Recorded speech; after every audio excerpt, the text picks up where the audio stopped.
in the future. But Kit Carson represents a problem that we do not need or want. I will make sure this happens, that their judgments shall be passed on this villain who has hurt so many of you. I'll talk to Kit Carson and ask him what he wants to do, because he wanted to come to this particular Indian function to be judged by them, but if they don't want to do anything with him, is he going to still allow Hoji to take him, or? Well, Hoji's gone missing. So Yeah, that's what I'm saying. he basically I think is of he's at a point where he's willing to pay the price for whatever he's done. Okay, so And he has put himself in the hands of Hoji, who of all the Native American tribes, the Navajo are the ones that have suffered the most under his for his actions, right? So it falls upon us to take him since Hoji's not here. He's gone AWOL. I mean, or do we know if he took off voluntarily, or he just disappeared on us? And he just kind of disappeared. He said he needed to do a vision quest of sorts, walk, take a walkabout, whatever you call it, and has yet to return with Maul. They both left. Okay, we'll keep him in our custody. Okay. So the Indians are moving on, right? The Native American, at least the Native American tribes who've gathered here are now moving on. Right. I forgot why we wanted to come to this camp. You thought that it would be a good place to hide out, I believe. Remember, there was the ruckus in town. Ruckus in town, and the There was the soldiers church burning. Yeah, and all kinds of. That we know nothing about. I don't know how that happened. No, they asked us to bring Kit Carson with Hoji to bring him here, so we were going. That was why we were here. Well, that's to get away from the city, the town. Well, that too, yeah, because So now what should we do, group? Now that these people are packing up and moving out. Okay. What do you guys want to do? I say that we Kill Kit Carson. No.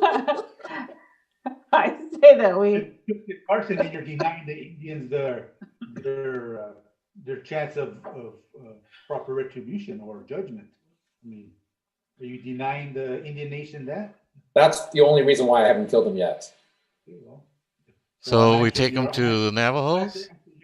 I don't think that's a good idea, because we don't have Hoji with us and does anyone speak Navajo?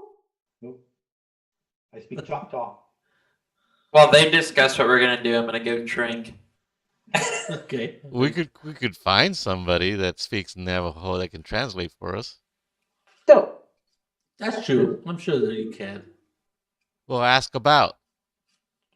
Anybody here? Yeah, there's some. No, well, not necessarily here, but on our way to wherever the Navajo Nation is. Well, and do we know where that is? The Navajo Nation is back in the way you came from. That way. So if you look at let's see if I can Not get you a here. map. Oops. Yeah, not Sorry, here. Hold on. Oh, if there's anyone there, then we can ask someone there. So that's what our plan is going to be, to go to the Navajo Nation to drop off Kit Carson to get killed? Well, No, to receive judgment, which may or may not include, Navajo being Nation is killed. a fair and just and wide race, so whatever they feel they need. Well, to we do, could just let them go. run. Either the Navajos are going to get you or Rodrigo's going to get you. Your choice. You just give them a day's head start. That seems fair. And then they'll walk Rodrigo hunting down. I think that we eventually want to bring him to the Navajo Nation. That is kind of our agreed as a group, or more or less agreements, right? I mean, Rodrigo is perhaps the most reluctant to do this, but I think even he has agreed. But Colleen, you seem reluctant to begin our trek to there because you feel like we need the translator, right? We need Hoji. I'm fine with going. Whatever you guys want to do. You guys came and helped me with We're going, but we don't really have a plan. a solid idea or plan what to do. Other than it seems like it's a good thing to do, but you know. Well, so far we came and told them what happened in El Paso. We destroyed some evil demony priesty.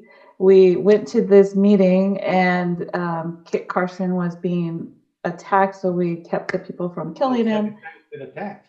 And this is the second time he's been attacked. So as soon as we leave these nice people who helped us defeat the last attackers, I think we might get attacked on the way to the Navajos. Actually, I think you're right, Colleen. We need to be more proactive about like tracking down who is this group, Lady May and all the villains who are.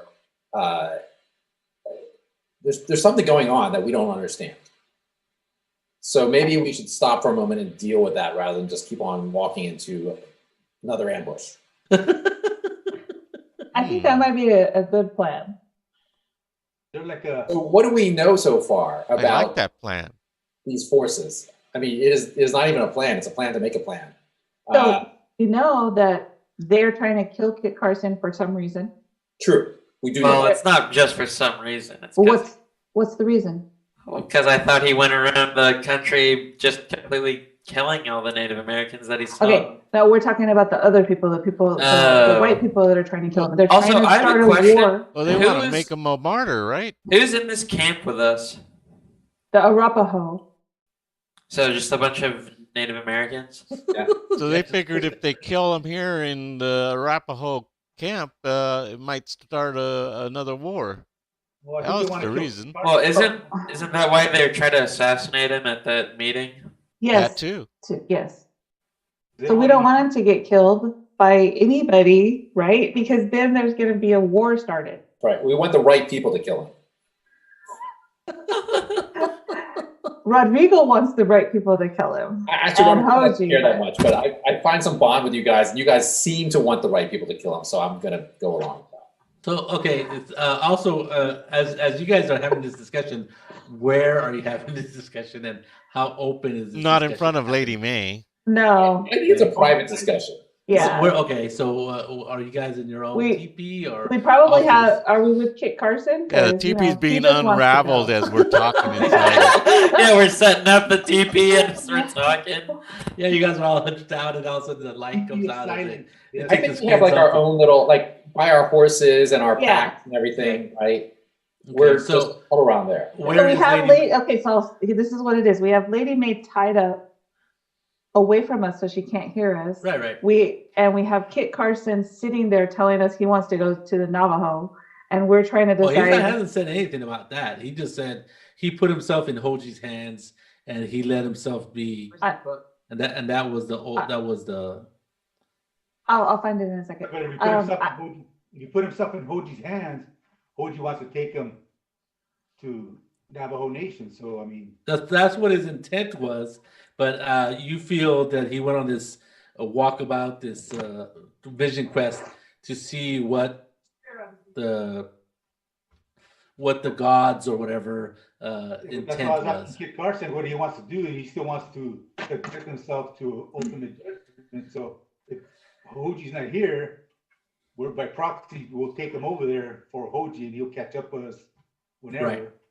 And I'm fine with that, except that But if Kit Carson doesn't want us to take him, he wants Hoji to take him over. Well, he's actually at the moment. Yeah, you haven't talked to him. You haven't mentioned. He says, he understands that Hoji is a friend of yours, and you will do what he would probably what his intention was, and that's it. But he, as far as that, he doesn't have any. He's basically put himself in Hoji's hands, and because Hoji left, that falls upon you guys. At least that's how he sees it. so, and then we have him and the lady, and then so we just need to decide what we're going to do because these people are trying to kill him. I don't think he wants to be killed by the assassins. I don't think he wants to be killed at all. But Okay. Can we, I mean, the one person we have right now is Lady May, right? So maybe we can just interrogate her to try to figure out her story. I'd be willing to interrogate her if you wish. I'll take out my Bowie knife. Sure you would, So Rodrigo. violent. You guys are so violent. Some of those arrows of interrogation. Tried to kill me. Yes. I think I ought to repay the favor. That's my Mexican accent. That was hilarious. You gotta. I think, Zach, you should go and no, never mind. I think Remy and Arthur, maybe she'll talk to you. Yeah, maybe. But like, what am I even supposed to say? Find out who sent her and why. Maybe she'll talk to you. Okay. I was thinking, is there anything, my mind's racing here going, is there someone like in the Indian clan there that has like their medicine man that has kind of herbal concoction that you can give somebody? Truth serum? Yeah. Like Alcohol's a good truth serum. Yeah. If Arthur you has ask him, plenty of that. Yeah, I do. So they through translators and stuff as they're moving, the medicine woman comes and she looks at you and she says through the translator that this is meant to be used to attain to see the spirits as they truly are, not necessarily to put people to the question, but it has been known that people who use this do speak in a more truthful way. And she hands you like let's say like a water skin of some sort, and it has some stinky, smelly, herbal type smell to it. And she goes, administer this sparingly, as everybody has a different reaction to it. Go for it. And she hands it to you and she leaves. She just give us marijuana. No, she gave you peyote, and you should probably be really careful how much you give the lady. But she might tell us it once you give it to her. Let's see what her reaction is to Father Thomas. She might see the demon that he is. Father Thomas too. Go for it. Sounds great. Okay. Great plan. All right. Well, that's Remy's. An interrogation chamber. We don't have an interrogation chamber. You got the wide open spaces. We got a rock.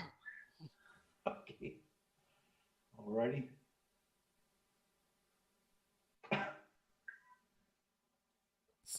So, are you going to give her a little bit to start with, Arthur or Remy? I'll let her read it since it was his idea. Well, she must have said how much to give her. It wasn't. She couldn't just let A little bit.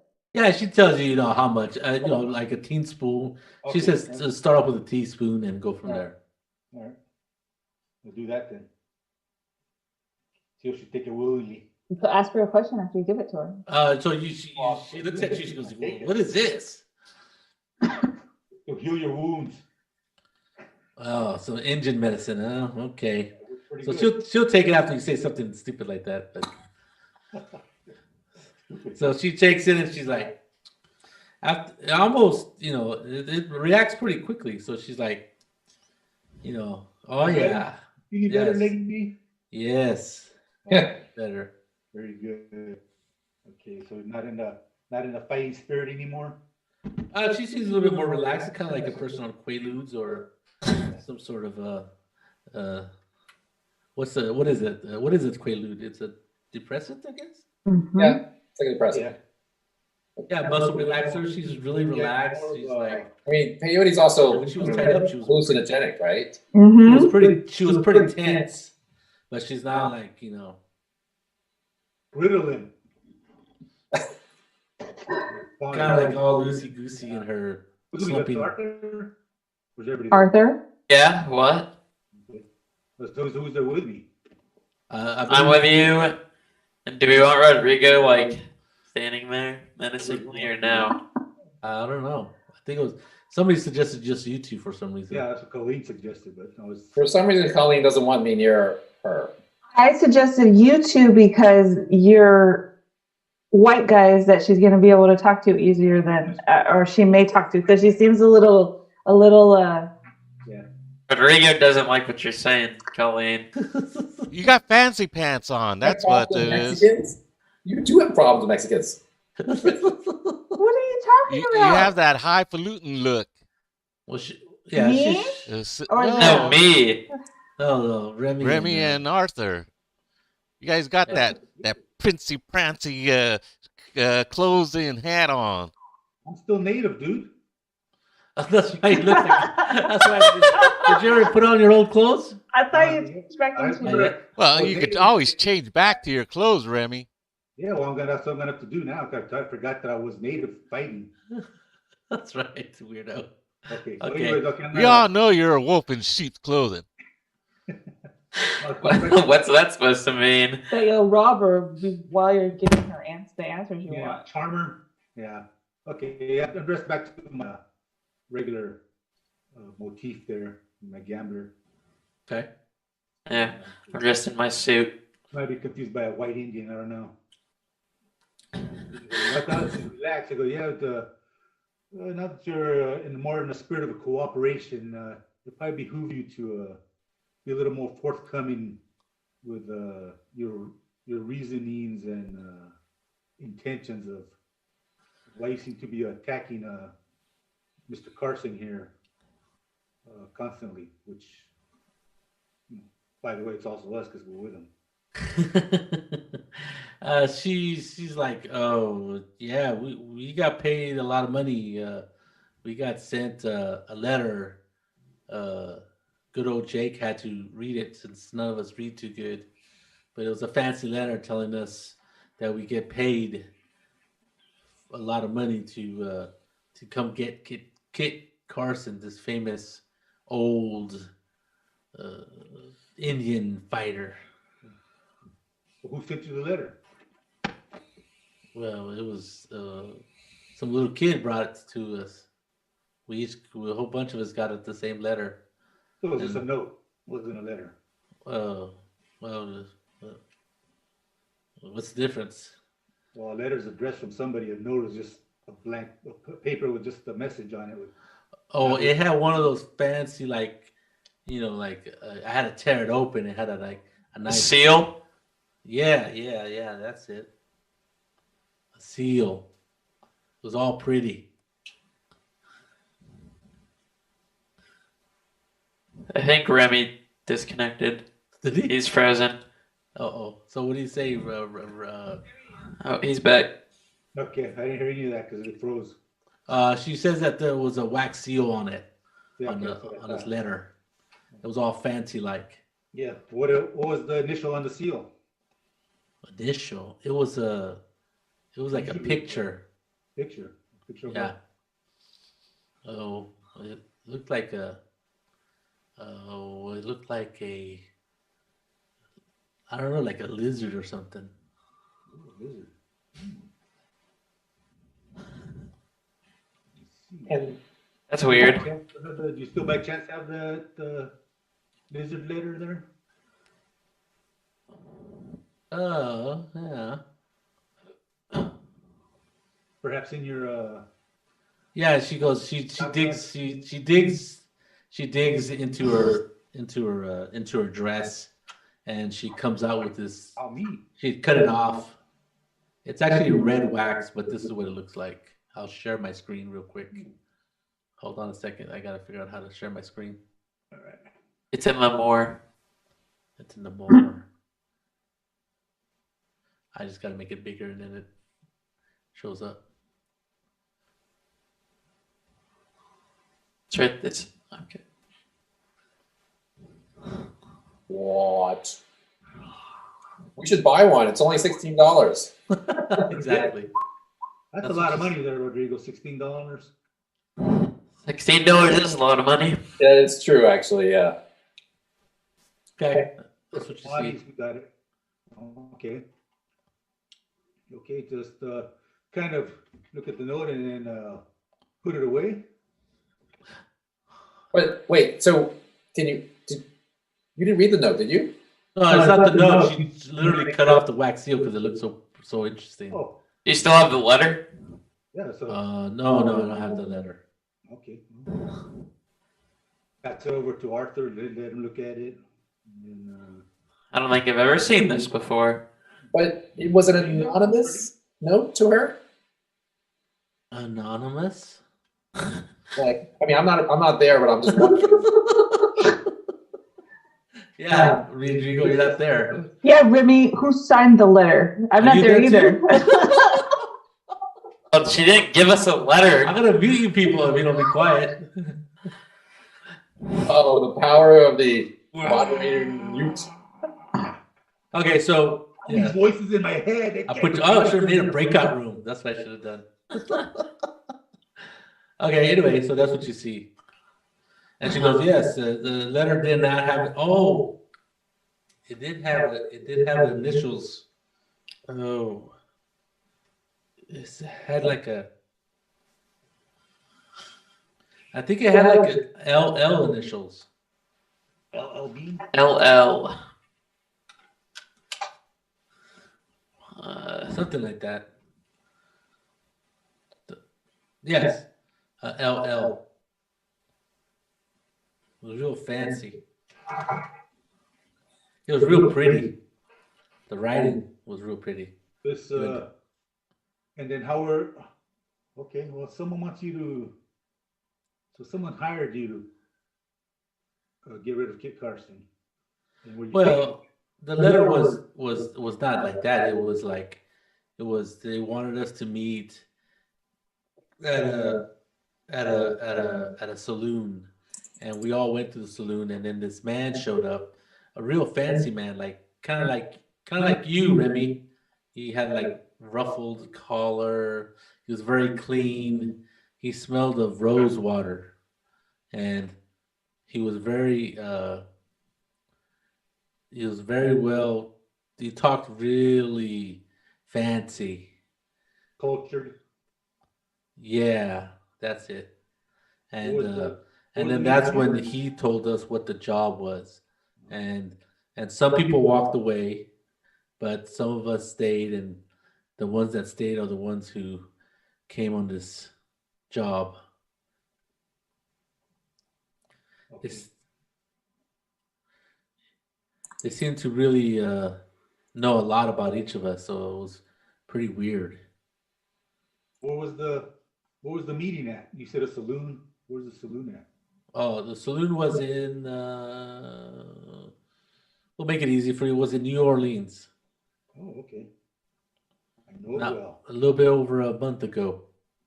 A month ago? No, it was a couple of weeks ago. Okay.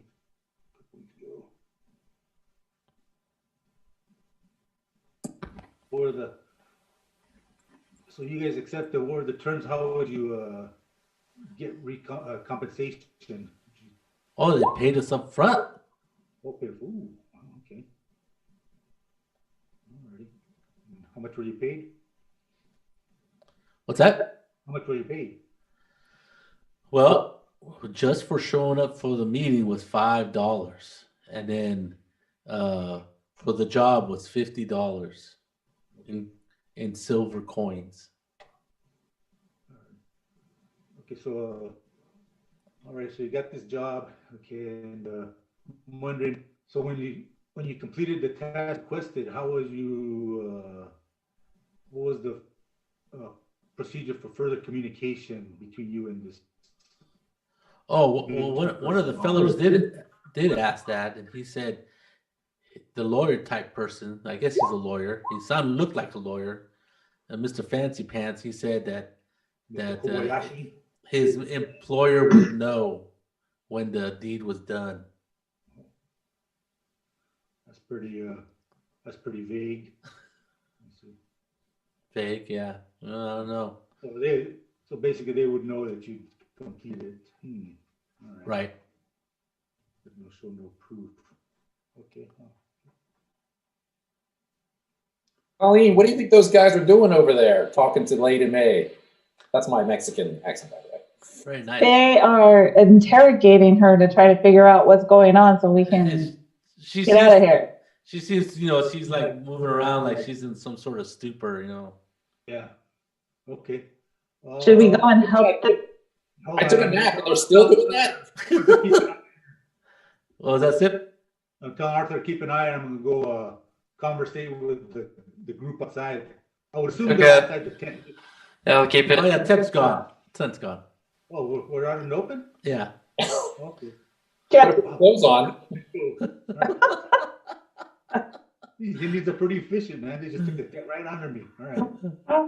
Around you. All right. So I'll go to Colleen and Rodrigo and Zachariah and just tell them what I've been asking her so far. And I don't think it's anything really new that we don't know about. But is there any indication of where we can find? Well, she met somebody in New Orleans, and then I'll show them the little wax insignia. Yeah. This is the wax seal that sealed the letter or note that they got to meet, and then requesting the meeting.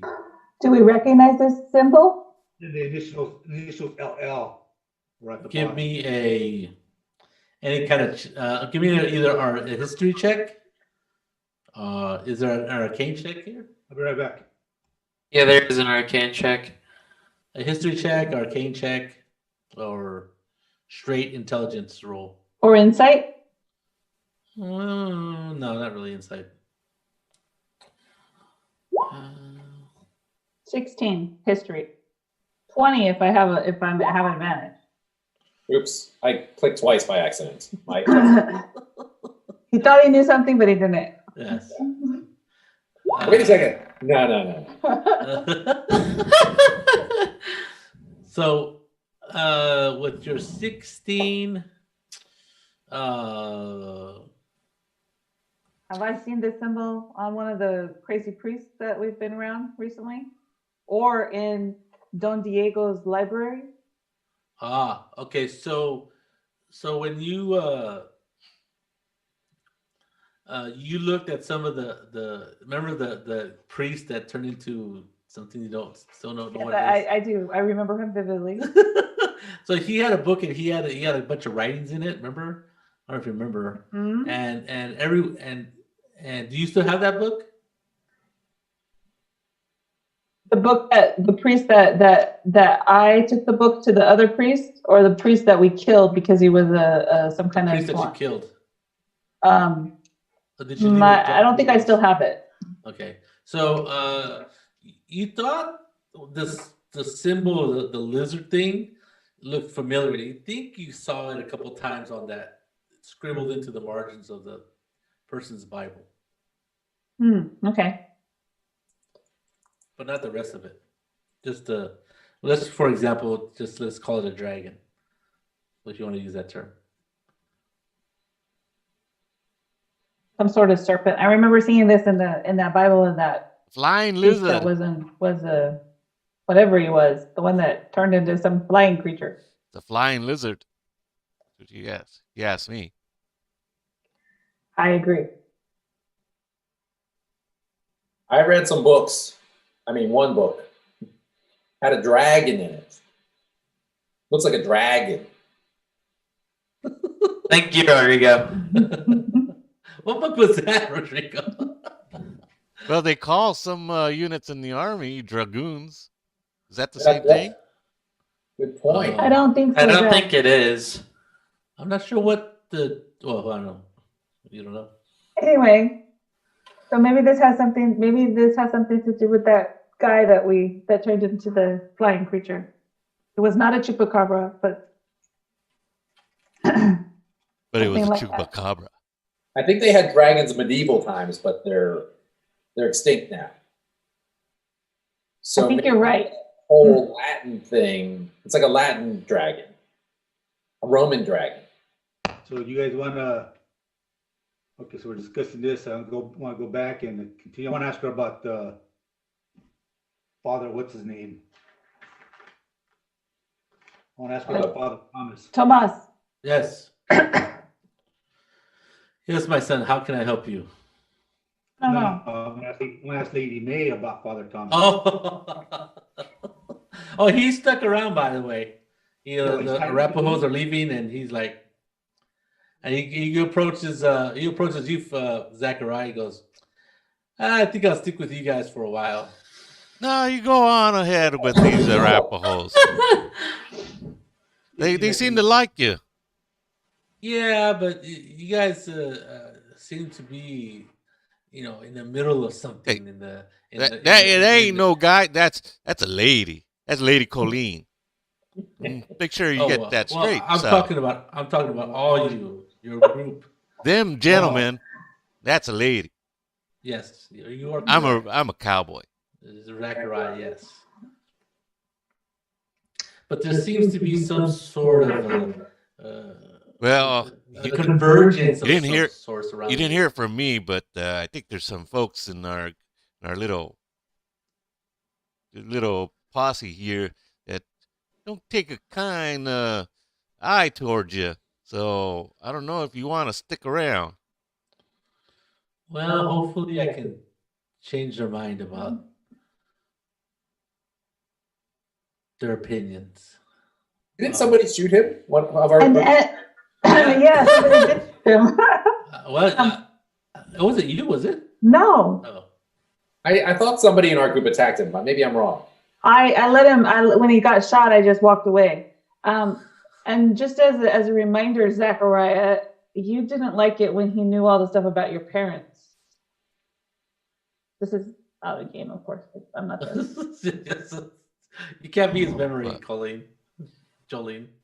When I said other people, I didn't include myself. Yeah, didn't exclude himself. Other people. Okay, so what do you guys? No, you go on ahead. I'd be worried about hanging out with this group. Mighty dangerous, I'm thinking about leaving. Well, I don't want to stay where I'm not wanted. And he looks at the ground and look around, and he looks at the Arapahoes who are leaving on horseback. I walk away. Okay. He's just standing there, stroking his chin, thinking about something. Okay. Well, you do what you want, as I say over my shoulder. Okay. So what are we doing with Lady May, Remy? Well, she's still hypnotized, so I was gonna ask her about Father Thomas. Hurry up before the stuff wears up. I gave you all the information I gave you, so okay, well, you guys are bickering here with Father Thomas. I'm gonna go back and go talk to her some more. I was seeing if you really wanted to go back with me, but that's not necessary. You left Remy there. I mean, you left Arthur there with her, right? That's kind of a dubious. That was a gamble on my part. Okay, I'll go back and check out Arthur, see what he says. He seems to be just there staring at her, trying to figure out, she's like he was drunk. Seeing if he's gonna pass out or something, because he's just kind of like. I was thinking a bit more, but looks pretty woozy. I won't do that. Yeah. Okay. I thought, we're just over talking. You feeling okay there, Lady May? She looks up, and you can see the direction she's looking at is where the Indians are leaving. Yeah. Right, and then there's quite a few of them, so they're making a lot of dust, and as their horses leave, and in that direction you see Zachariah and Father Thomas, and Zachariah leaves, walks away from Thomas. So they were having some sort of conversation, and then she looks up, and then she's kind of falling down. Her eyes get really wide open. And she's oh, the Lord of Light, and then she falls down and falls asleep. Oh, she passes out? Yeah. Okay, well, I just find out what LL means. All right, she's secure, right? She's tied up. She's secure, please. Well, she's tied up. I don't know if she's secure. What time is it? It's about 3 in the afternoon. Okay. I'm starting to get nervous. The Indians are leaving. We need to know what we're doing, people. Are we camping here, or are we going to go somewhere else? Is there anywhere that looks safer? Well, are we going to head to New Orleans? Yeah, how far away is that? It's the opposite direction of going to the Navajo Nation, I'm pretty sure. Yeah, Navajo is basically right at the X of Utah, Colorado, New Mexico. Well, it will be New Mexico and Arizona. That cross, that's where the Navajo Nation is basically centered on. And you guys are, well, you guys are where San Antonio, Yep. right? So New Orleans is closer than the other place. Oh, okay. I mean, it's still quite a few miles away. Based on what you were saying is, I think we head to the Navajo Nation. First of all, we don't know where Hohoji is on his vision quest. Right. Could be So I think we should just go over and kill this LL guy. Oh, okay. Then we can. He's bothering me. He's starting to really get on my nerves. Yeah, well, she said, Now that I have his name, Lord of Light. I mean, it's a stupid name, LL, but now I know his name, I'm going to go kill him. I don't like the name. I hate him. Okay, it sounds like a plan. What was she looking at when she said Lord of Light? Looking at Thomas. Okay. She was looking at Zechariah and Thomas. Well, Zachariah had walked away. Oh, Exactly, walking away. He left Thomas up by I was himself. about to ask her about Thomas after asking how she was, but then she got that crazy look in her eyes, that crazy lady look. Yeah. And said Lord of Light. So, okay. She looked at Thomas when she said that, right? Right. Need to go outside? Oh, maybe we ask the Father Thomas, Lady May, well, I'm telling the group I'm offering, maybe we should mention that to Father Thomas, see what his reaction is. I say we should. Yeah. I mean, we're very suspicious of him, so maybe we should just do something about it. Yes. Okay. If he doesn't want to leave, he wants to stay with us. And we go, okay, well, then you want to hang around with us, we must let you know we're dealing with the Lord of Light. Show him the symbol. Are you gonna be serendipitous? That symbol. The symbol from the. Surreptitious. Serendipitous. English is not my first language there. Fire. So you guys gonna crowd around Thomas and try to, what did you say, surreptitiously let out this? Well, tell me what you're gonna do. Yeah, we'll walk over there and maybe just go. So who's around? Who's with you? Everybody? Well, I'm assuming that's what they're. I'll go with them. Yeah, I'll get with them too. Well, Zechariah's walking away, right? Well, he was, and now he's with the rest of you. I'm walking over to Chit-chat. Lady May to check her out, see what's Give her a whistle and tell 'em see what's cool. wrong with her. Okay. I'm walking over to Lady May to see what's wrong with her. Maybe. She's asleep. Oh, I just want to make sure she's not dead. No, it's not dead. So I'm not really paying attention to what Rodrigo's doing. Well, the group is seeming to try to get your attention, and as they're moving their way toward Thomas, where Thomas is, and Thomas is where he left them. He's just looking at the Arapahoes leaving, and then he's looking back at your group and trying to figure out, what to do. Yeah. He is injured. Yeah, walk over there. Well, looks like the Lady May's needs a bit of a rest there. So we're just gonna let her come to her senses, and we'll see what happens. Well, we have a wagon we could put her on, or a cart. Very interesting that she mentioned the Lord of Light. I wonder what that means. Lord of Light. In what way did she mention? What was the answer that was the answer to a question? Well, I was very curious that she was looking at you specifically, and she said, Lord of Light, like in a worshiping way. What do you think that means? That's very surreptitious of you, by the way. What does that word mean? Show him the symbol that she gave you. Symbol. Oh, okay. Oh, that's very nice. That's a nice wax seal. Do you show it to him and let him have it? No, I show it to him. I'm not gonna let him have it. I got to transform into a big old dragon to kill us all right now. You're so.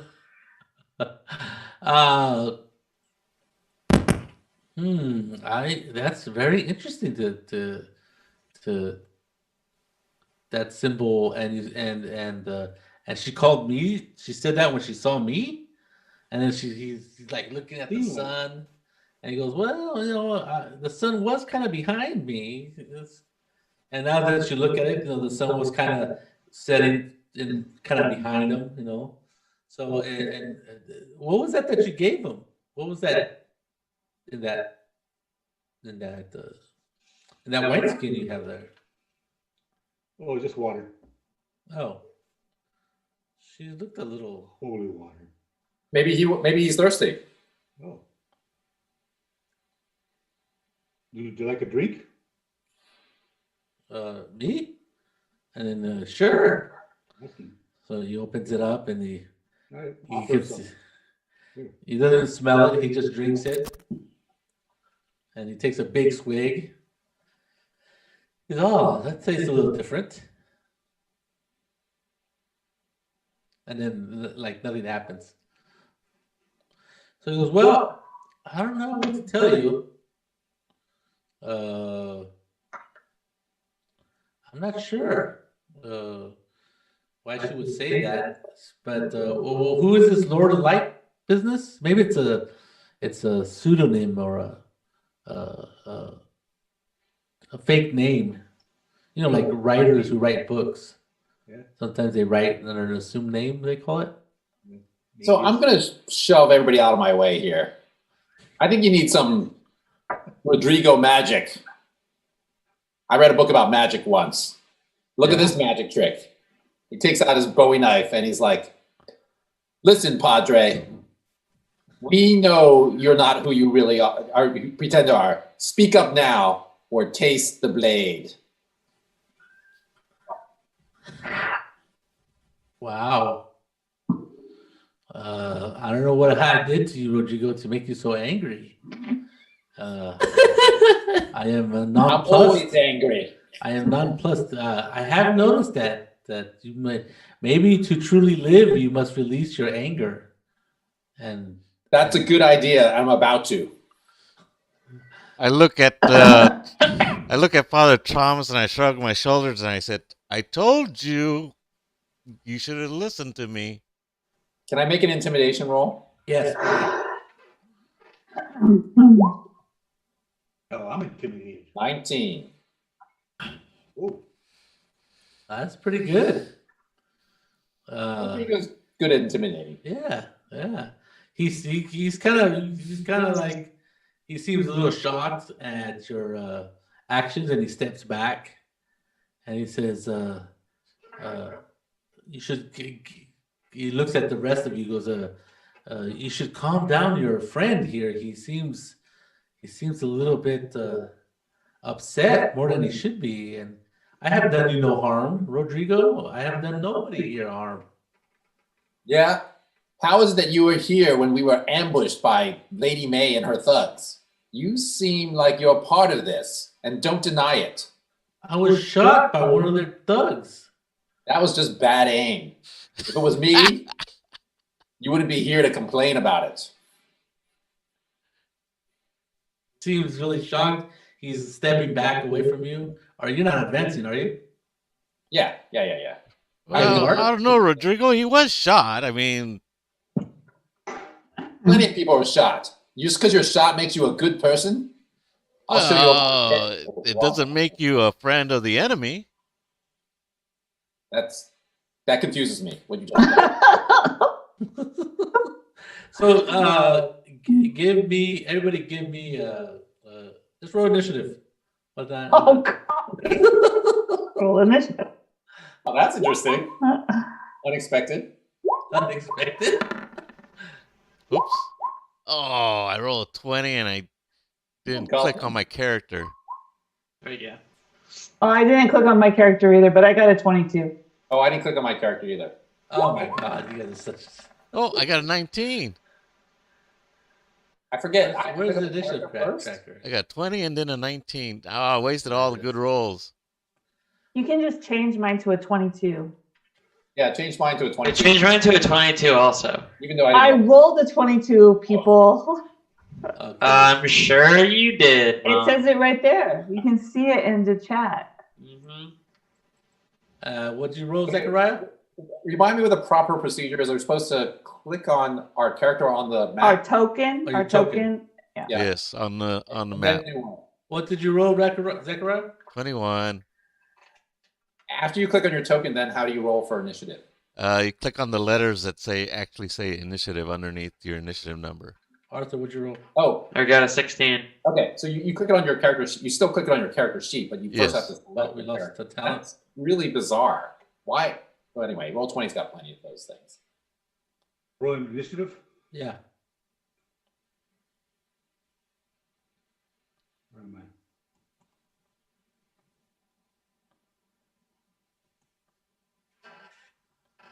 Is there a spider? Spider has got initiative 16. What's that? No. What's that smudge? Oh, it's gone. 17. What'd you roll, Rodrigo? I rolled 16.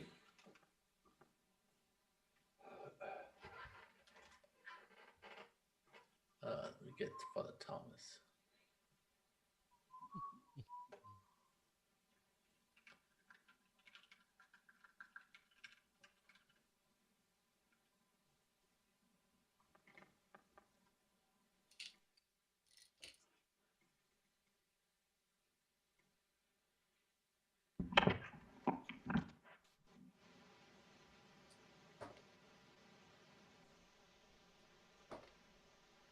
Ooh.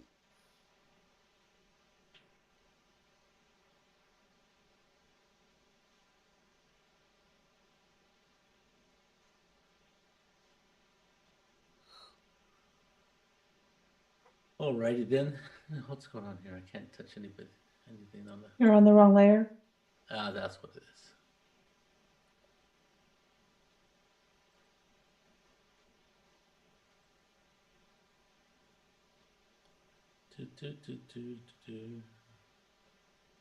Oh, what did you roll for initiative, Rodrigo? Oh, 16, right? Okay. 16. Sorry to get it. Yeah. There we go. Oh, Kit Carson is in the mix? Huh. Yeah, well, he's around. He's still there, whether he's in this thing or not. So let me. This is not exactly in numeric order at the moment, for whatever reason. You're right. It's not. There we go. There we go.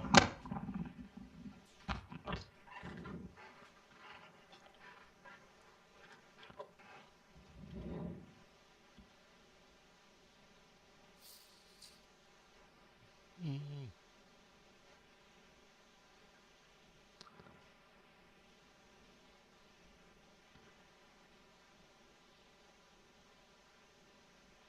Okay, so I got to roll. Can you give the dog some water?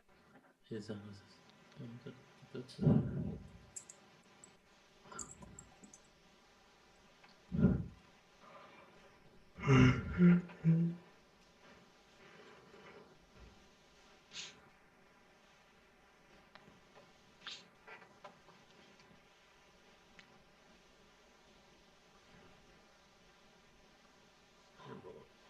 die.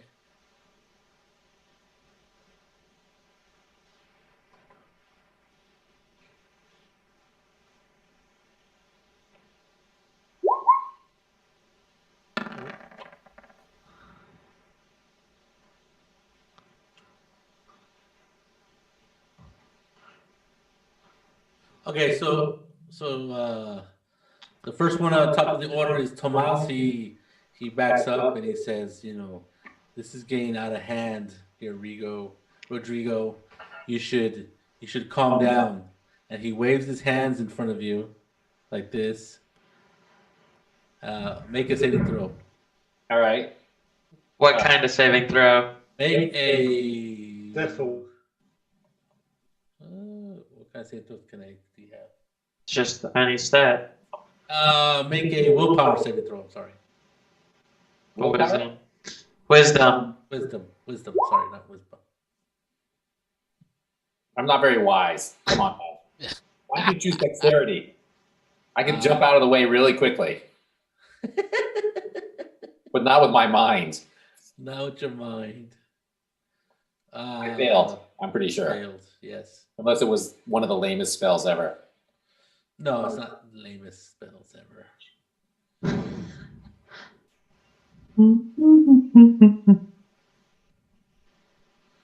So, hold on, let me look it up real quick.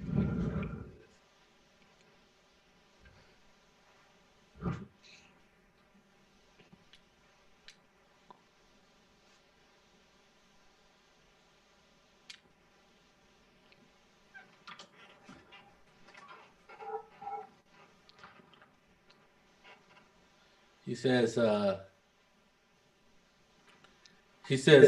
to you, Rodrigo, you are not angry with me. You have a lot of anger built in up in you, and you're just directed at me. Know that I am not the true target of your anger, and you feel like maybe he is correct. So I'll let you decide how you react to that. Yeah, that's awesome. Okay. Okay, next is Colleen. I'm gonna hold my action because I don't have any. I'm not sure what these people are gonna do. Most of my actions are healing stuff, so. Yeah, I mean, I think at the moment what we see is you see this Father Tomas is just sort of, he backed up and he basically said this thing to Rodrigo, and Rodrigo sort of actually he starts like turning around and like looking at everybody else, and that's all you see. So I'm not sure there's anything that's terribly threatening. Was that just in your mind? What's that? Was that interaction between Tomas and Rodrigo? Oh no, he said it. He said it. He told them. He said it out loud, right? Yeah, he said it out loud. They were just looking at each other. No, he said out loud. He's backing away. He's a good, Rodrigo was kind of coming toward him, and so he backed up a good 5 feet and said this. And I think you can see that Rodrigo's stance towards him is a little less threatening, and Rodrigo does turn around to the group. Begins turning around to the group. Yes. Next, Colleen. Oh, she's dust. What's that? He slowly turns to dust.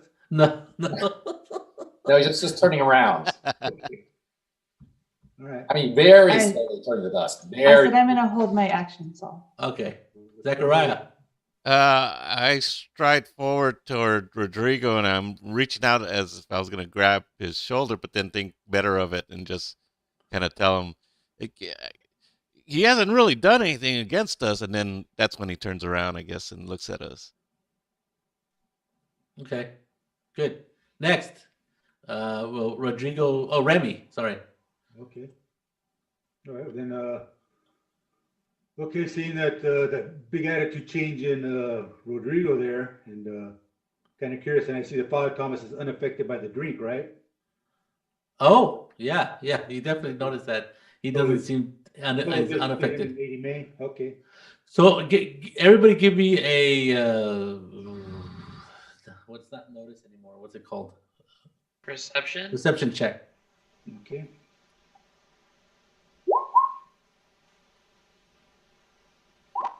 I see nothing except the source of my anger. Beautiful light. So anybody who rolled over 15, you heard Father Tomas while he was talking to Roll the 15 exactly. that's Rodrigo. fine. We was talking to Rodrigo. He was talking, but he was talking really slow, and you saw him like his fingers were waving, and it seemed a little bit out of place to like some person going. He was kind of making these little hand movements, right? Weird hand movements, and imperceptibly, almost imperceptibly, except you guys are very perceiving. Anybody who rolled a 15 or higher heard him saying something in between the words that he was actually saying to Rodrigo. 18 is pretty good. Do you know? Well, Yes.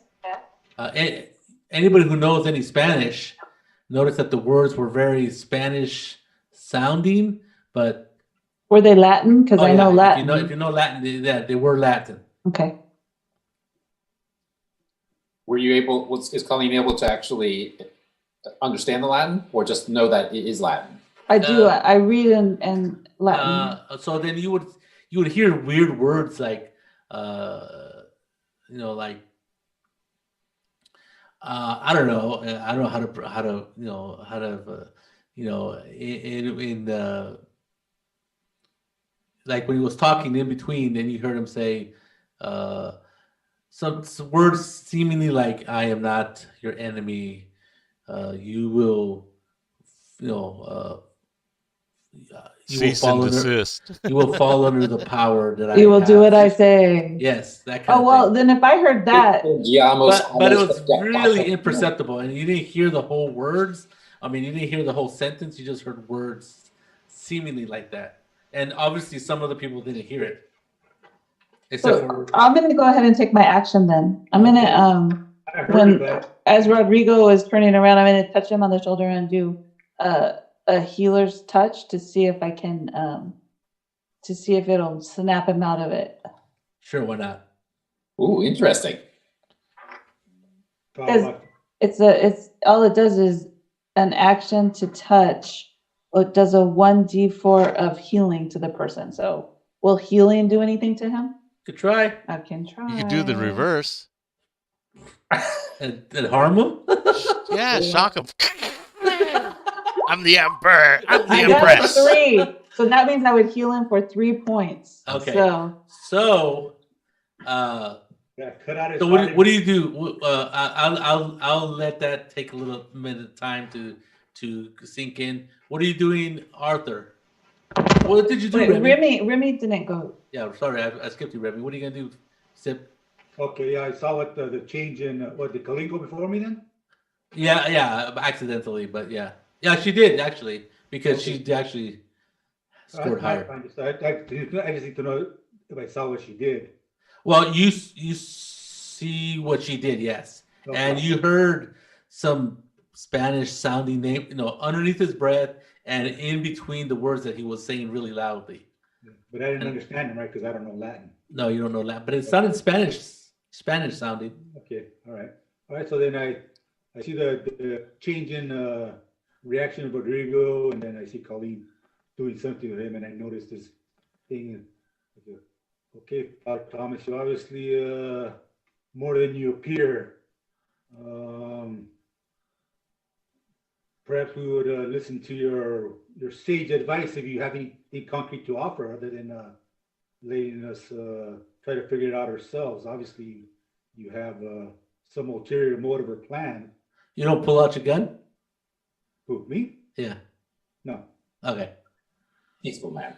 Okay. Sounds do good. Me? Oh, you did perceive the same thing, Arthur. I'm sorry. Okay. I'm gonna load the silver bullets into my guns. In front of him? Yeah. Bullets of persuasion, yes. Okay. You just casually open your Colt and start putting in bullets. Yeah. Okay. Yeah, you loaded your gun. That's good. 6 questions to ask you. Next. It's the top of the order. Oh, is it Rodrigo? Hey, Oh, sorry.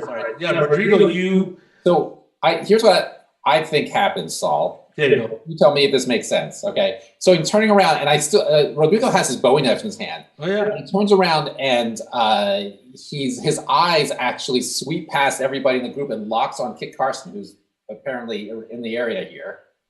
And he raises his knife like this in a throwing motion, and that's when Colleen touches him on the shoulder, and he releases the knife. In that moment, his body jerks when she touches him on the shoulder, and the knife flies towards Kit Carson, but I think is completely misaimed because of Colleen's interaction. Yeah, sounds good. In fact, it might even hit him, but it hits him like handle first. Pink. Yeah. And Kit Carson's like giving him a weird look. You a weird look, and then he looks at Thomas, and then Tomas, and he goes, "Something ain't right around here," and then it's all the way to the top. Tomas looks at Arthur, who's loading his gun. He goes, "Arthur, are you thinking of committing violence against me?" Hell yeah. It doesn't take anything to answer. So he says, "Well, perhaps I should be more transparency in my what is it? In my endeavors, and it immediately it starts shimmering. Like heat waves. Like mirage, like heat waves on a hot pavement. That wavy thing, and his whole body is wavy, and as it's waves and it shimmers, the visage of Tomas slowly goes away, and this big old huge winged large dragon devil looking thing that you probably might have read or seen at what's his name, Dante's Inferno, rises up like 10 feet in front of you. He goes, "See the true power that I wield over you, little humans, and why you would ever be given free will is beyond me." What do you do? Oh, next turn is Colleen.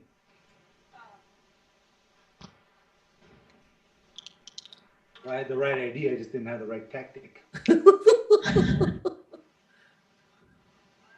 You're muted, mine. Your camera's not on, Mom. I will throw my dagger at it because that's all I got, people. Okay. Pretty good.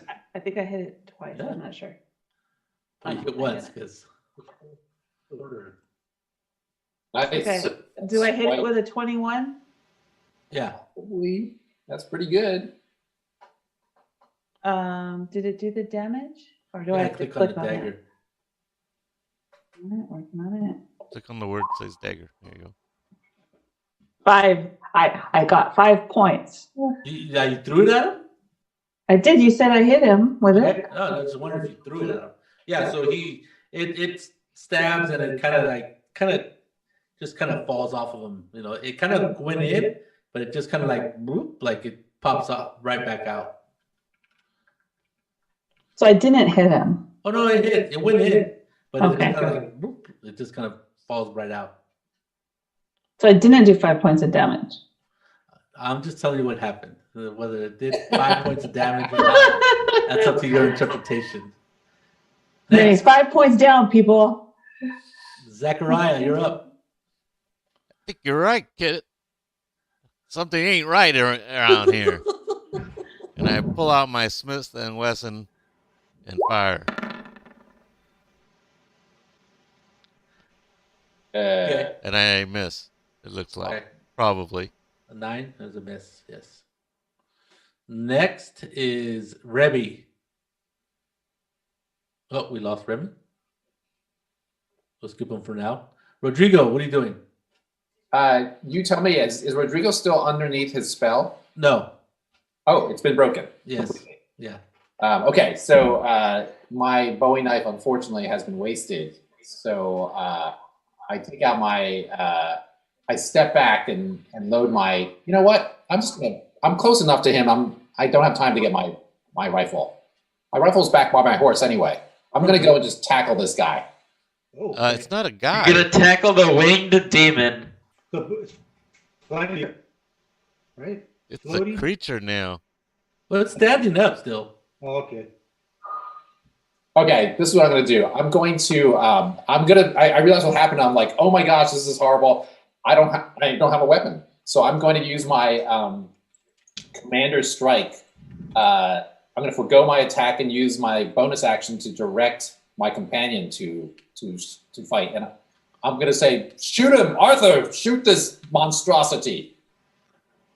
Yes, sir. Hey, And when you do so, you can immediately use a reaction to make a weapon attack, adding my superior die, which is a D8, I think. Okay. So you add D8. Well, I crit. So I don't think I need the D8. And No, that's the D8's your damage. oh, okay.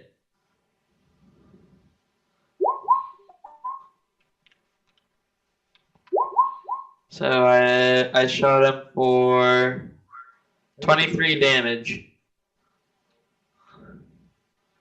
Nice. Yeah. I'm just gonna shoot him two there, so. And I'm gonna use Yeah, my go ahead, roll, shoot. I'm gonna use my movement to head back. That to- was with a silver bullet. I know. Yeah. grab my rifle. I don't think I hit him. 11, 17.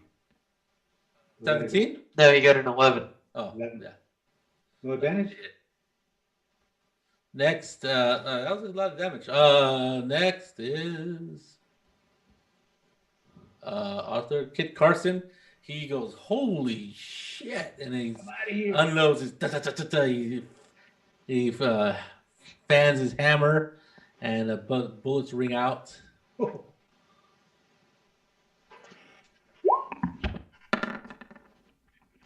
And he hits. That's without his pluses. So he hits once, and he gets to roll again because he shoots twice.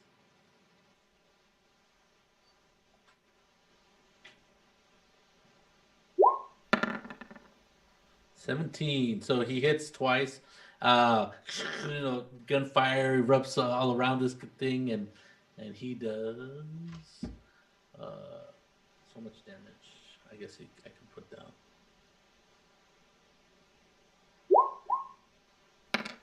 Okay. Hey, by the way, Arthur should have shot again because that was an interrupt that he was allowed to take a bonus fire, right? Oh, okay. Yeah, right. You only shot once. Right. Yes. So Arthur, you should be able to. That you were firing on my turn. Yeah, I will shoot again. Yeah. Wait, why do I get to shoot again? What? Hello? Because of the interrupt, he gave you an interrupt. Okay. Your first shot was on my turn. It was an interrupt, and then you get to take your normal action. Oh, yeah. Okay, so it's my turn now. That's what you're saying. Yes. Okay, then I'll shoot with my main hand. It's an 18 in him. Yep. Does 14 damage. And then I shoot with my offhand. And I miss him. Okay. So you noticed that when you guys Kit Carson's bullets and the other and who Remy, when you shot him, you hit him, right, Remy? Yeah. No, he missed. Remy missed. That's right. Well, when Kit Carson hit him, the bullets went in and they kind of like sunk into his skin. It still looked like a little bit of a splash. It hit him like a splash damage, or when the bullet went in. But when Arthur hits him with the silver bullets, they're like mega damage is happening to him, and so he goes and then he spreads out his wings like a good 10 feet wingspan, and he just goes whoosh. He just with one thrust he goes into the air. He goes, I will see you in your future, and he goes out of sight. You guys got one chance to shoot him, each and every one of you. Okie dokie. Can't do much good. I'll see you in hell, money. Damn. Ooh, Remy hit. All right. Rodrigo hit. I missed. Damage? For damage. Dude, I fire and I miss. To do the damage, you click on in the chat where it says revolver. Okay. Click on it. Flashback over there. This looks slow. There we go. 13 points. 13 points, all. 13. Okay. Yeesh. Of course, I didn't do as much damage as the silver ones. Rodrigo did 8 damage. Okay. Yeah, so you guys did damage, and you can see black, looks like black blood come falling from the ground, from the sky, from where you hit him, and splats in like thick, kind of like tar. That's what it looks like. Just splats on the ground, and then he he keeps flapping his wings and he can fly straight into the air, right at the sun, so you can't really see him, and then he disappears. What the hell is going on? The devil himself was amongst us. So thank God I bought those silver bullets. I don't know how to kill the devil. El Diablo. You might have to stock Rodrigo. up with silver bullets, man. Stock up on silver. Mama says the prayers, my nightly prayers, will keep the devil away. I haven't been keeping up my prayers. That's true. Pray harder. Totally Right. blame you then, Zechariah. It's all your fault. So all of a sudden you notice that all of a sudden you hear what is it? You hear sounds of nature come back, which you really didn't realize were missing. You hear birds and the chirping of insects and stuff like that, and and then you feel a little bit less. You guys didn't notice it, but you guys were feeling a little bit like Sick? upset, No. or not feeling a little bit in a dour mood. But as soon as he leaves your presence, you feel a little bit like a weight lifted off your your shoulders, type of thing. So what you guys can do? I thought Colleen was crazy. But turns out she was right all this whole time. I usually am. Hello. I don't know about that one. I think we all had an idea that he was on the up and up, but I just thought he wasn't right in the head. he wasn't right there. After I saw the black blood and the disappearing body, I thought about those silver bullets. So to get a better visual representation of what he looked like, here is I'm going to share my screen. So there you go. It was Oh. Beelzebub himself. That is the devil. We can't kill that thing. Well, Arthur did quite a bit of damage to him, so you're not sure. I think we would have needed more than 6 bullets, though. Well, God couldn't even kill the devil, man. You had to banish him. I'm pretty sure he would have needed more than 6 bullets, Sippy. That's what I'm saying. No, maybe not. Anyway, so well, we chased him away at the very least, so he can't be hurt. That's true. I don't think we too much chased him away as he just got tired of messing around with us. Because he could be, I think, What does the devil want with us? Why did he manifest himself here on Earth to fight us? Is there something that we have? Is it someone of us? One of us, Jesus? Yes, it is me. You got Jolie to snort. That's good, right? I don't think so. Didn't we give the cross thingy that we had to Ma, and he's holding it, yeah, Ma's got so it. it's not even with us. Yeah. Okay. Just a thought. Yeah, maybe Ma and Huji took off and go So is Kit Carson okay? Yeah. He's just like he's stunned as everybody else is, and he goes, "I can't even understand what I just saw." I don't think anybody It's can. a whole new world. He just kind of, after he asks him, he just kind of he does that. He just sits down on the ground and he's like, just shaking his head. He goes, I don't know what to think now. He just shakes his head. He's like, shocked. His whole world has been turned upside down. Well, from now on, I'm going to take more stock in what my mama says. She always said the devil was amongst us. Yeah. Oh, at least, yeah. Who knows? And then Carson is all like, "Well, it could have been the real devil. I mean, it kind of looked like him, but The real devil? No, no. I can't even think. I'm shocked. So you've seen the devil. No, I haven't seen. This is the first time I've ever seen anything like that. You have seen, have you spoken to him? Because the devil told you what to do during your life. Oh, in that sense, I can't say that I haven't been under the influence of less than holy things, but not like this, Rodrigo. This is never, nothing close. Transformation Dancing? and evolution to a new man is continuing, Kit Carson. Well, they say people can change. I've changed right now. Still have to pay for your sins. We all do at some point. Some sooner than others. We all got it coming.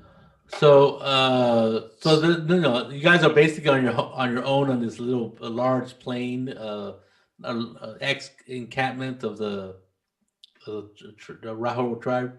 Mhm. What are you gonna do? What are you guys gonna do? Okay, because Now we're worried more. I mean, I'm a little bit more worried than before that that something wrong is happening. Well, something's happening. Yes, I agree. I think we do need to figure out who LL is. I think that was LL, Lord of Lights. That wasn't light, if you noticed. LD maybe. I don't know. The Lord of the Light sounds kind of holy. And that thing. No, but that's one of the names of that we just saw. Not a very good name. it was an accurate description. Just called him the Lord of Light, dark light or whatever. There's some group out there, but the group's main aim is to get rid of Kit Carson, though, not to bring about a revolution. I say let's just mosey on out of here for now. We could talk along the way. We got to protect Kit Carson. I still think we probably need to go to New Orleans to track down whatever this. Well, let's get along. I don't feel quite myself. He's staying around here. New Orleans. Let's get a move on. Let's load up. I think that's a good idea. Okay. Let's just start moving. Right. So you load up your horses and your cart and start moseying the direction of New Orleans, aka the United States. The United States and Mexico border is just outside Louisiana border. So, being you guys are just north of where are you guys? I forgot. You're not in Austin. Where the hell town? Houston? No, you're not in Houston. San Oh, no, Antonio. no. San Antonio, yes, San Antonio. Sorry. Let me move you. We got Lady May in tow, right? Oh yeah, she's still there. She slept through the whole thing. Okay, yeah, obviously. It was all a dream. That was all a dream. I can't move the players bar. I'm sure attitudes are different now that the drugs worn off. How strange. Anyway, so you guys are just above San Antonio, Texas, and let me see how far it is from San Antonio to.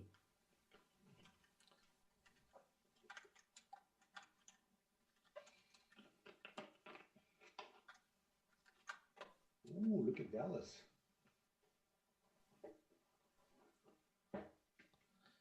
It's about 550 miles. Wow. It's quite a trip. You got to go through Houston and then go on to Louisiana. So the nearest city in Louisiana, yeah, it's quite a bit distance. So you guys go back to San Antonio, probably get some provisions, for the long trip. Nothing happened out there in town since you guys have left, and you guys are just on the road. Do you guys want to get anything while you're in Houston? I mean, in New York. Damn it, San Antonio. All kinds of towns in Texas. Is there any? Do we think we know enough about what this threat is? That is there any information you think we can get in San Antonio, team? I'm not the learned sort, so I wouldn't know where to look. But Colleen, maybe that's Lady May. Lady May. Okay. Lady May, perhaps she can, if she wants to assist, or we're giving her a chance. We're gonna turn over to authorities in New Orleans, or she can help out our group. I think we should turn her over to the authorities here. Oh, okay, yeah, that's true too. Because she could just, if she can't help us, then she's gonna be hindering us like that Friday night group with that.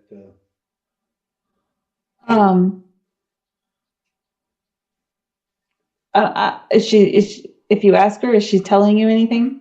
Well, I'm waiting. What are you asking her? Asking her if she would.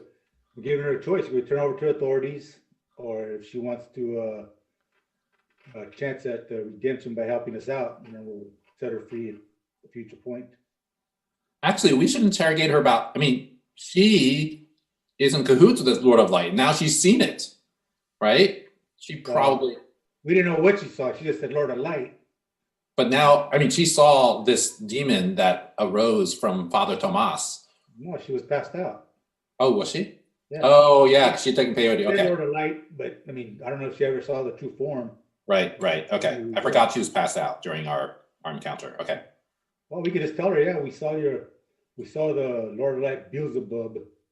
Describe what he looked like. So just to make it easy, I will say that the gunfire had woken her up, and so she did see this thing in front of you and fly away. So I applaud your excellent game mastering, Saul. So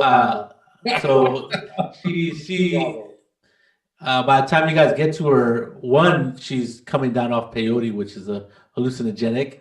So she saw all kinds of weird crap, and then she saw this really thing that she thought she was coming to her own senses, and really saw some weird crap. So when you guys get to her, she's like, "Are you real?"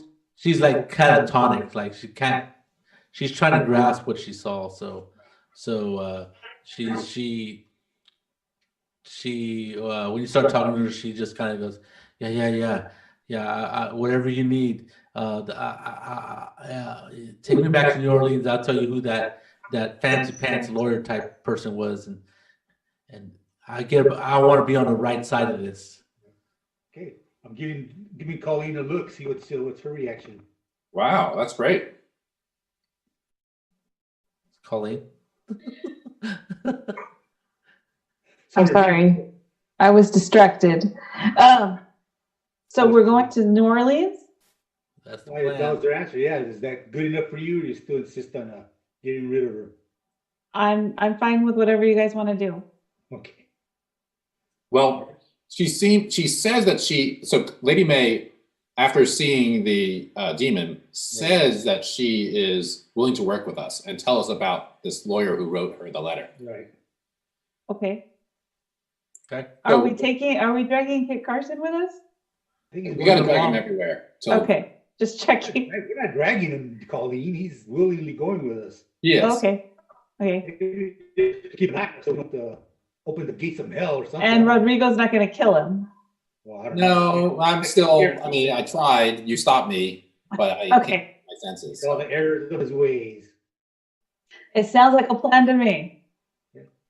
So does after Lady May comes down from her peyote experience and seeing Beelzebub, if we quiz her some further, does she give us any more information about the letter, who she's working for, why she's doing this, what her story is? Well, yeah. She was a lady who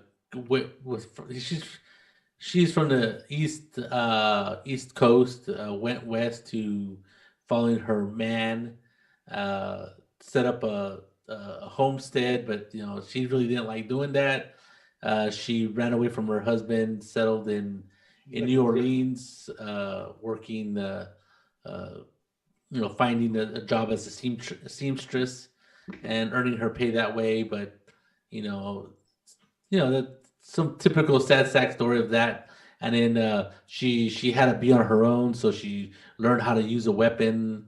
And then she was actually pretty good at shooting, so she there was a lot of like unsavory types working the border, and she thought she'd use her skills and her wily ways to be able to do a better job than men, doing the kind of work of like mercenary work, kind of, but also like being a spy, getting information. So she's basically hiring herself out as a mercenary, and then some people don't look twice at a lady dressed really fine and nice than they would a ruffian, with a big old cannon on his hip. So she plied her trade that way. Man, when she starts talking, she just doesn't shut up. Yeah, she kept going. She'll tell you some more, but hey, ask her a question. She's got to tell you stuff. So her job is exactly. So Lady May, you basically just took this job for money? Yes, it was. I don't know if you know Rodrigo, but in the United States, money is king, and you need money to survive.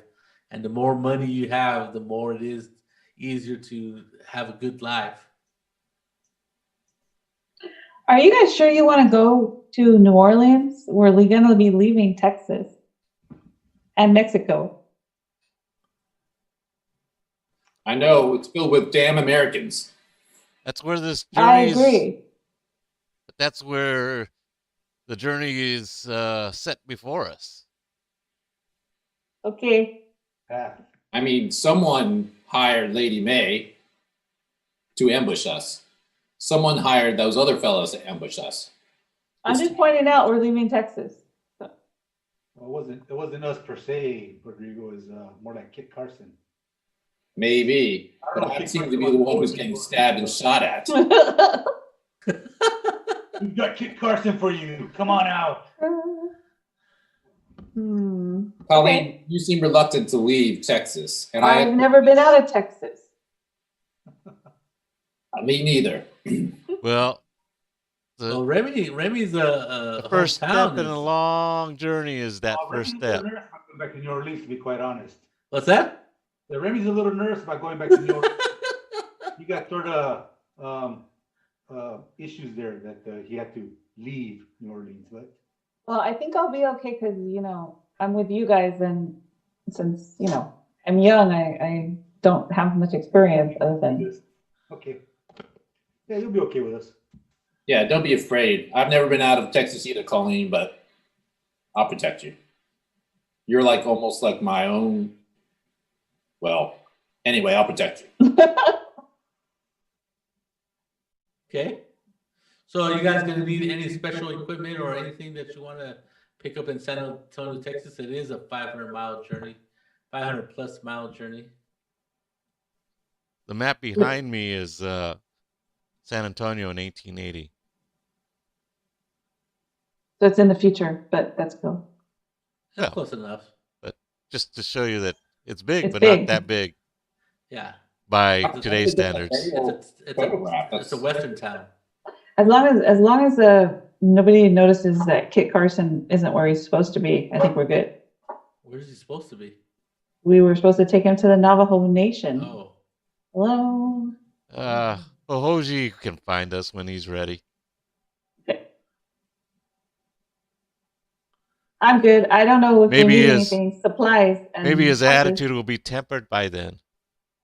I mean, one thing we could do is we could leave Kit Carson back here with instructions for Ohoji to come pick him up in San Antonio. Yeah, but someone might kill him. Well, that's fine. That's not. Kit Carson's not a totally defenseless man. He is a wilderness explorer. He can defend himself.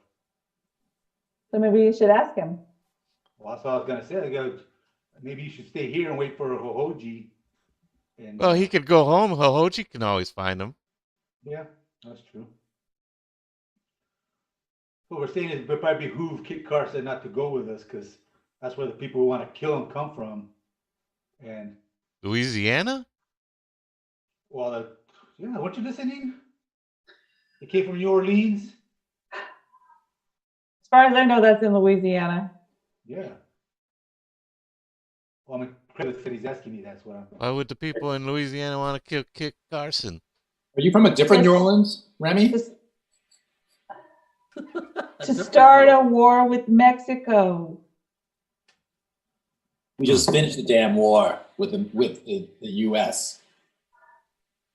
I don't want to enter another war. I'm sick of that.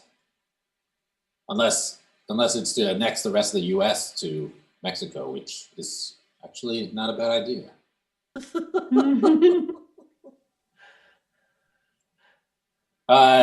So who's in favor of leaving Kit Carson behind? Aye. Oh, yeah. Remy. If he wants to stay, I say okay. Do we know where he lives? He lives in El Paso, Texas. Oh, okay. Oh, I'm sorry. No, he doesn't. Oh. He lives in Arizona. What will be Arizona? Right. So he has a long journey ahead of him.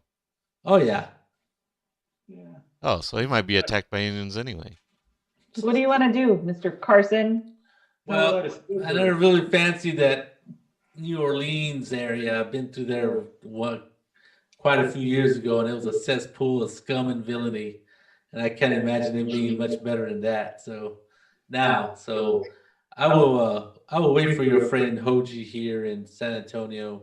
I'll shave my beard and my mustache, and I'll maybe don in some sort of disguise. Put on some glasses. Works for Superman. Yeah, it would. Yeah, there you go. And so I'll lay low, and then if he doesn't come within a month, I'll go home. How's that? Okay. Deal? Sounds fair. Wish you will, Kit Carson. I'm good with it. I will. Yes. Well, thank you.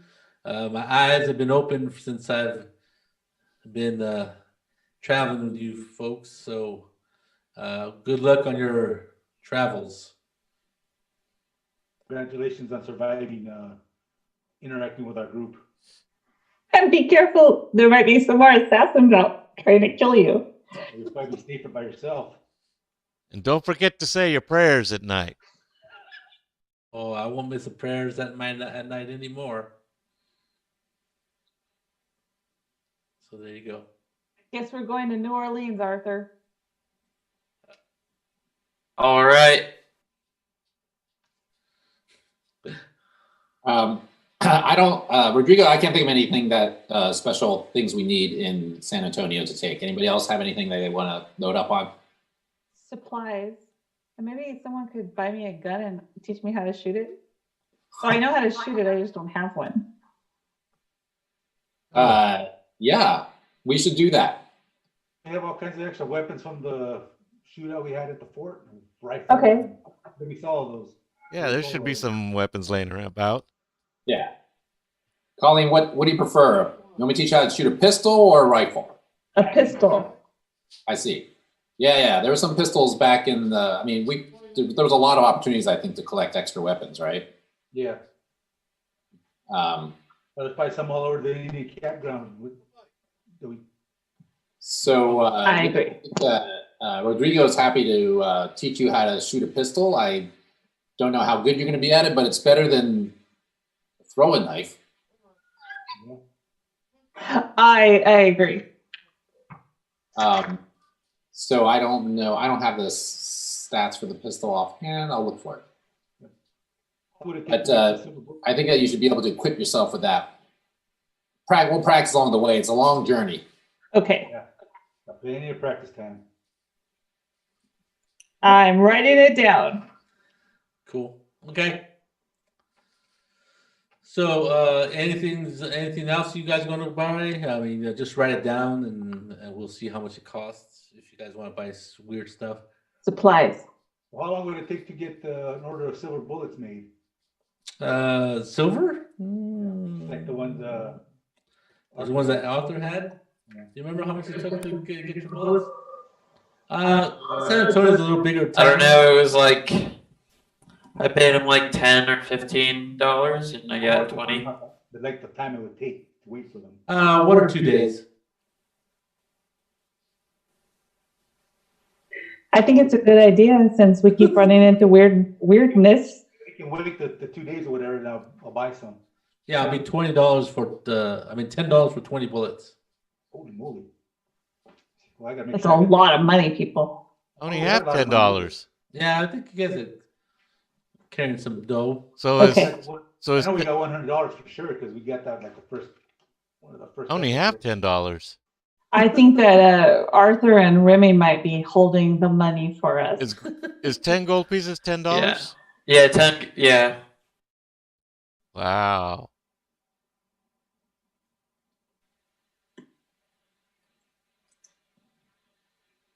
What was that? 10 gold, $10? Is that what it comes out to? 1 gold is $1. Hmm.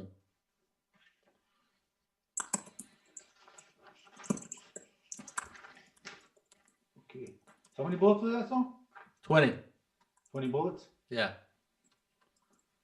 Because they're made out of real silver. Oh, okay. Oh, that's for silver bullets. Yeah. $10 will get you how many? 20. $5 will get me 10? Sure. I'll buy 10. I know you guys have more money than what you guys carry. I'll be right back. I'm going to take a little quick break. All right. Well, I didn't write it down if we do. Jolene, I just put down the basic stats for a pistol in the chat. Got it. Basically, the only really thing you need to know is 1d8 piercing damage, I think, is the. Okay. 1d8. Be right back. And the attack will just be on your dex.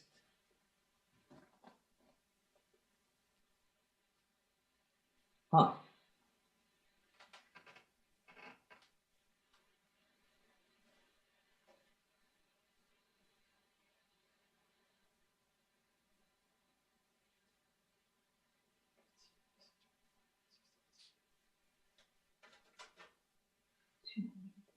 I put it under resources that way. I put it under resources that way I can count it down on the main screen. Class resource, other resource. Yeah, if you click on where it says other resource, you can actually put whatever you want in that. You can type in whatever you want. Okay. Oops. Like ammo, pistol, ammo, rifle. Yeah. Or Silver in my case, I put silver bullets. 20 silver bullets. All right. Got it. What has it got? That way you don't have to put it in your regular inventory. What do you see? Yes. Oh, equipped. No.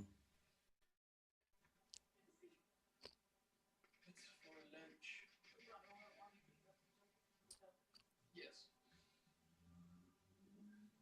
When do you think we're gonna be done?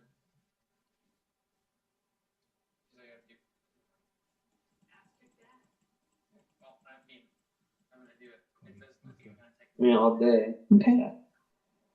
Alrighty. Be right back. The child is asking for food. Okay, I'm gonna go make me some coffee then. Some cafe.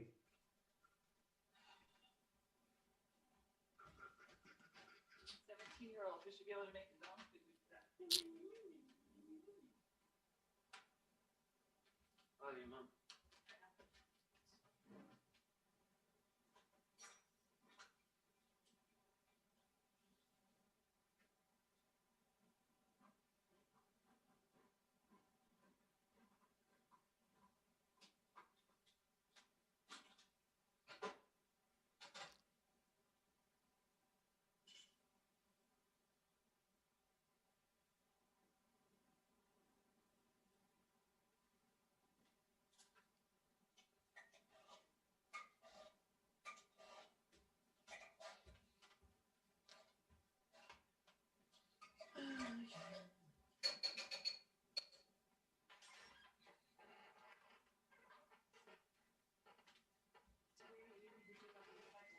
What?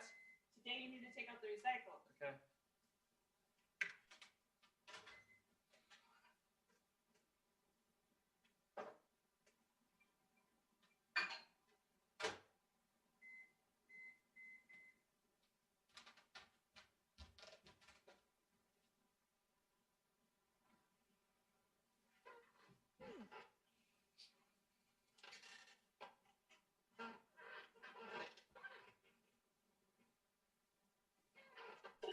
So while the fearless leader GM is away, I just have a question. So our plan is to go to New Orleans to figure out what's going on to stop the United States attacking Mexico, or them trying to start a war. These people. I'm asking Felipe, since you're the only person I can see. That would be the general plan, is to, yes, prevent another war. Got it. Just making sure I'm on the same page. I'm good.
What?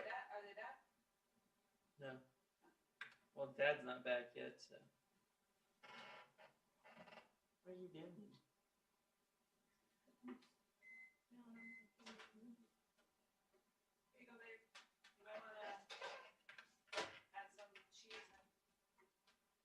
Why are you trying to carry the TV tray? Never mind. Why are you putting the TV tray away? Okay, but are you going to use it later today?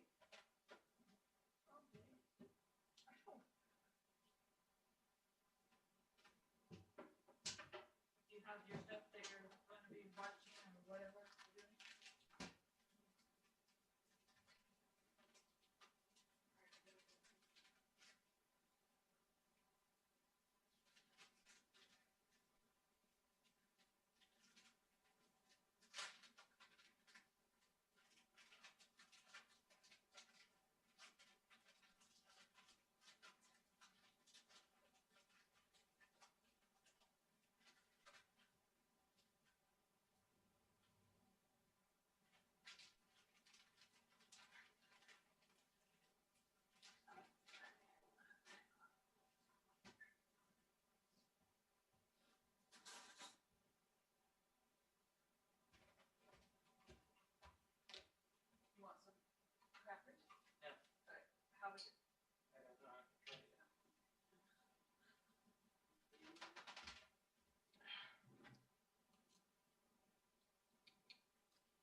It's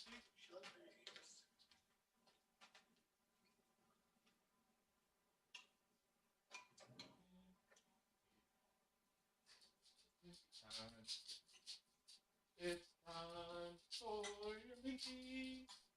Here we go. Take it.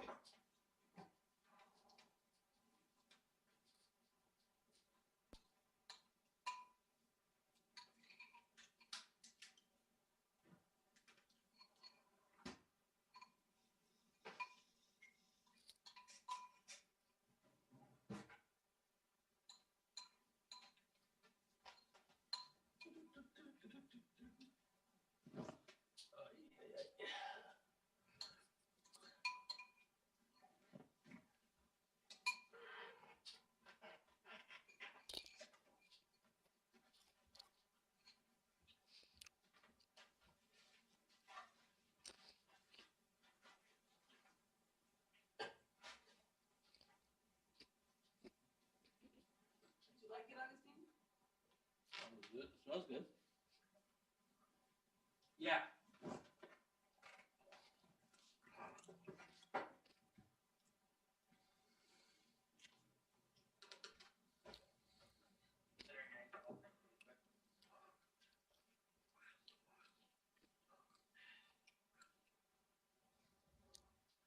And then come back, get out of row 20, come back. I'll be right back.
No, it shouldn't be seeing a black screen.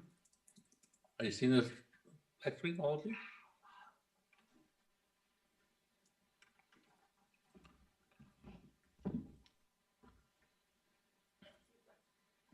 Oh, you see this black screen? Okay. Let me.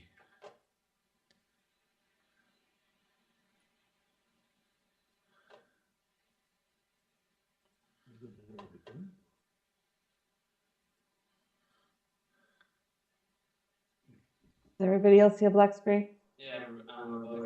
Okay. Just checking. I don't know why that is. But let me check. Let me do my magic.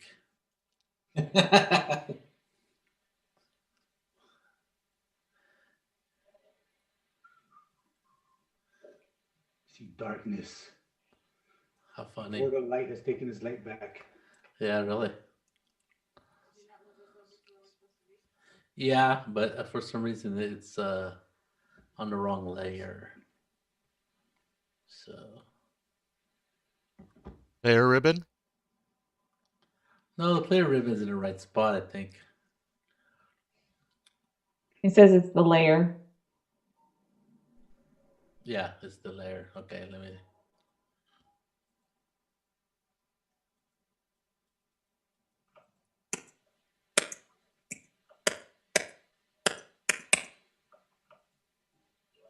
Oh, stupid thing. I sent you an email, Bay. Oh, yeah. Ooh. No, I replied to it, I think, right? Oh.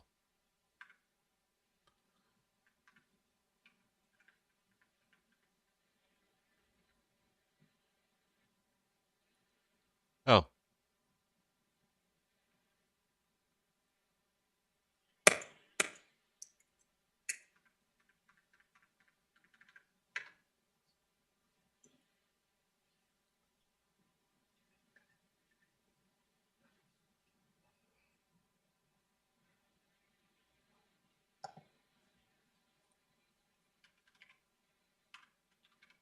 Oh, maybe I have dynamic lighting on.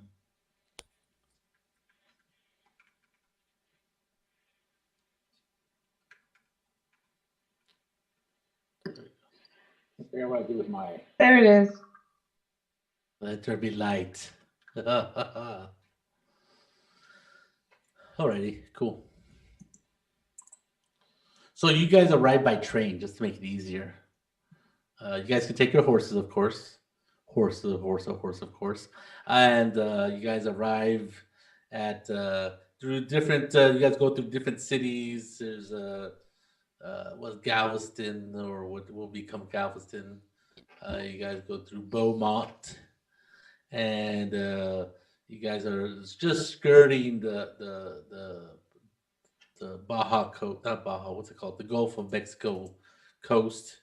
It's very hot, it's very humid. And as you guys cross, you guys have to actually stop in Mexico and get off a train and then get on a train on the other side of the border, which is basically just across the street of Beaumont, Texas. It's literally a border town, right? It's like if you were to go to Mexico and the United States border. Not quite that delineated, but both of the United States and Mexico refused to join the tracks together. So the tracks are like offset by like a couple blocks. And so the train cannot go from all the way from one train track to another. You have to actually switch trains and switch tracks. And so this is Beaumont, Texas. It's a real small town, except for the fact that this is the end of the road for two railroads, the American Pacific West and the Mexican Railroad. And it's not the Pacific, it's the U.S. Central Railroad. And you guys, it's a little bit different. A lot more English is spoken here. There is a little bit more, just a little bit of the culture is different, obviously, as a mingling of the two American and Mexican cultures are. If you love me, say it in the moment. A lot more people are speaking English, so it might be difficult for some of you who don't speak English to converse. But I think all of you speak English, so except for Rodrigo. Do you speak English, Rodrigo? I do speak English, I think, yes. Or would it be more interesting if I didn't? I don't know. This is up to you. You're fine. I don't speak English very well. You speak a few words here and there. Yeah. Yeah. So you guys get on a train and bound for Louisiana, New Orleans specifically. And you've been on the train for a while. There is a lot of what is it? There is a lot of like, obviously people who are not from here, right? There's a lot of recent immigrants, both Spanish or Mexican and American. This is like the what is it? The gateway to Mexico along this border. You know of another one up north, but this one is particularly very busy.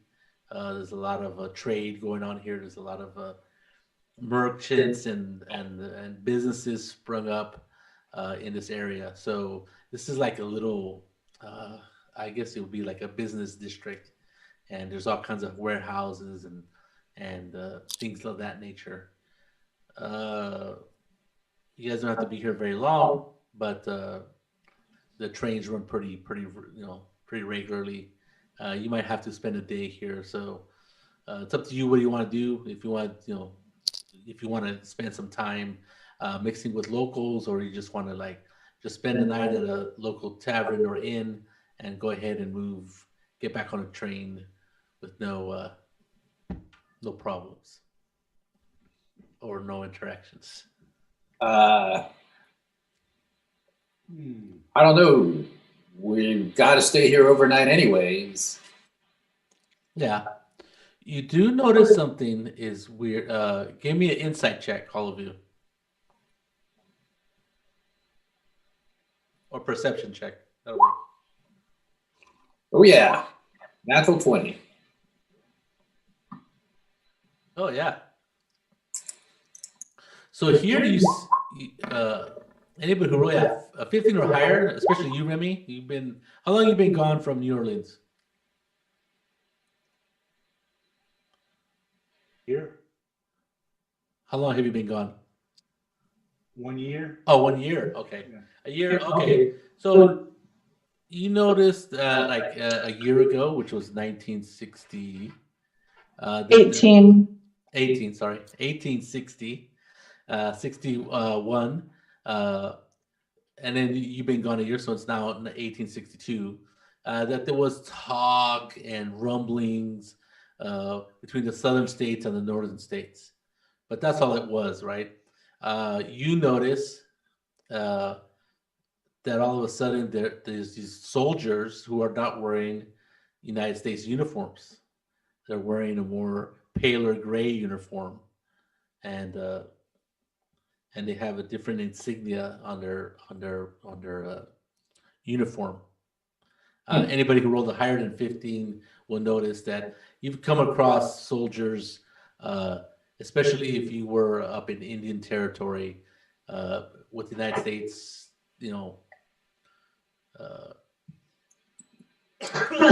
trying to set up forts on their land up north in like what would become Kansas and stuff like that. They're setting up forts, and the uniforms were this dark blue, and you guys definitely see these light blue uniforms, which you hadn't seen before. The insignia on it. Yet another kind of American who's dirty American soldier out to or Mexicans.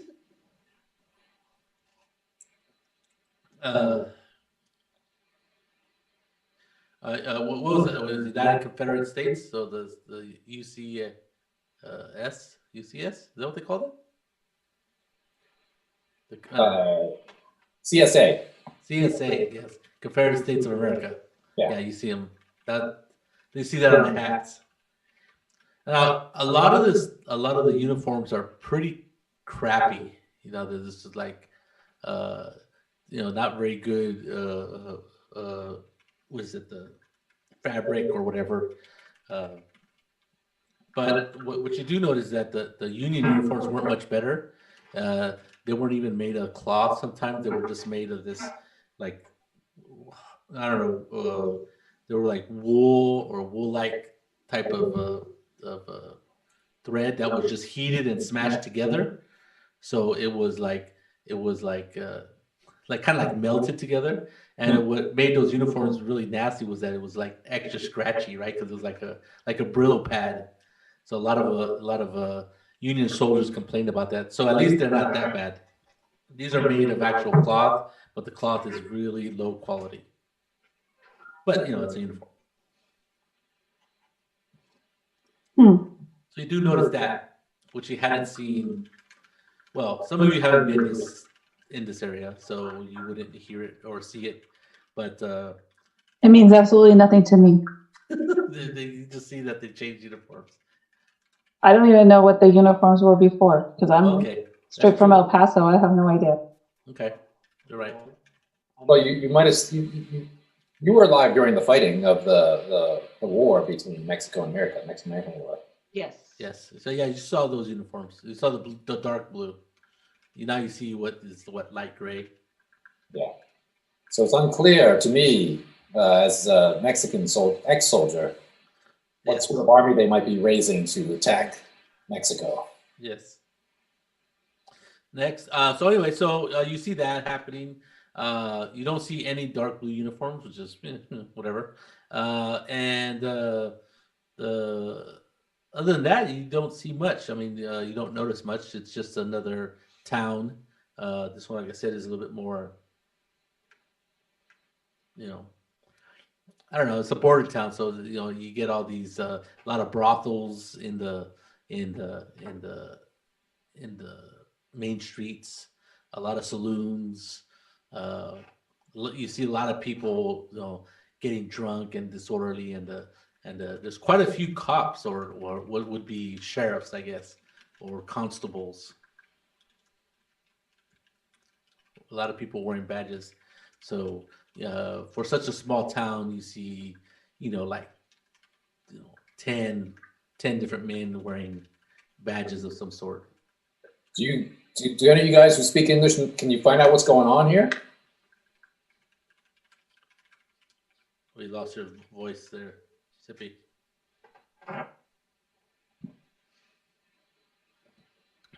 I speak English, but I'm not going to talk to the soldiers.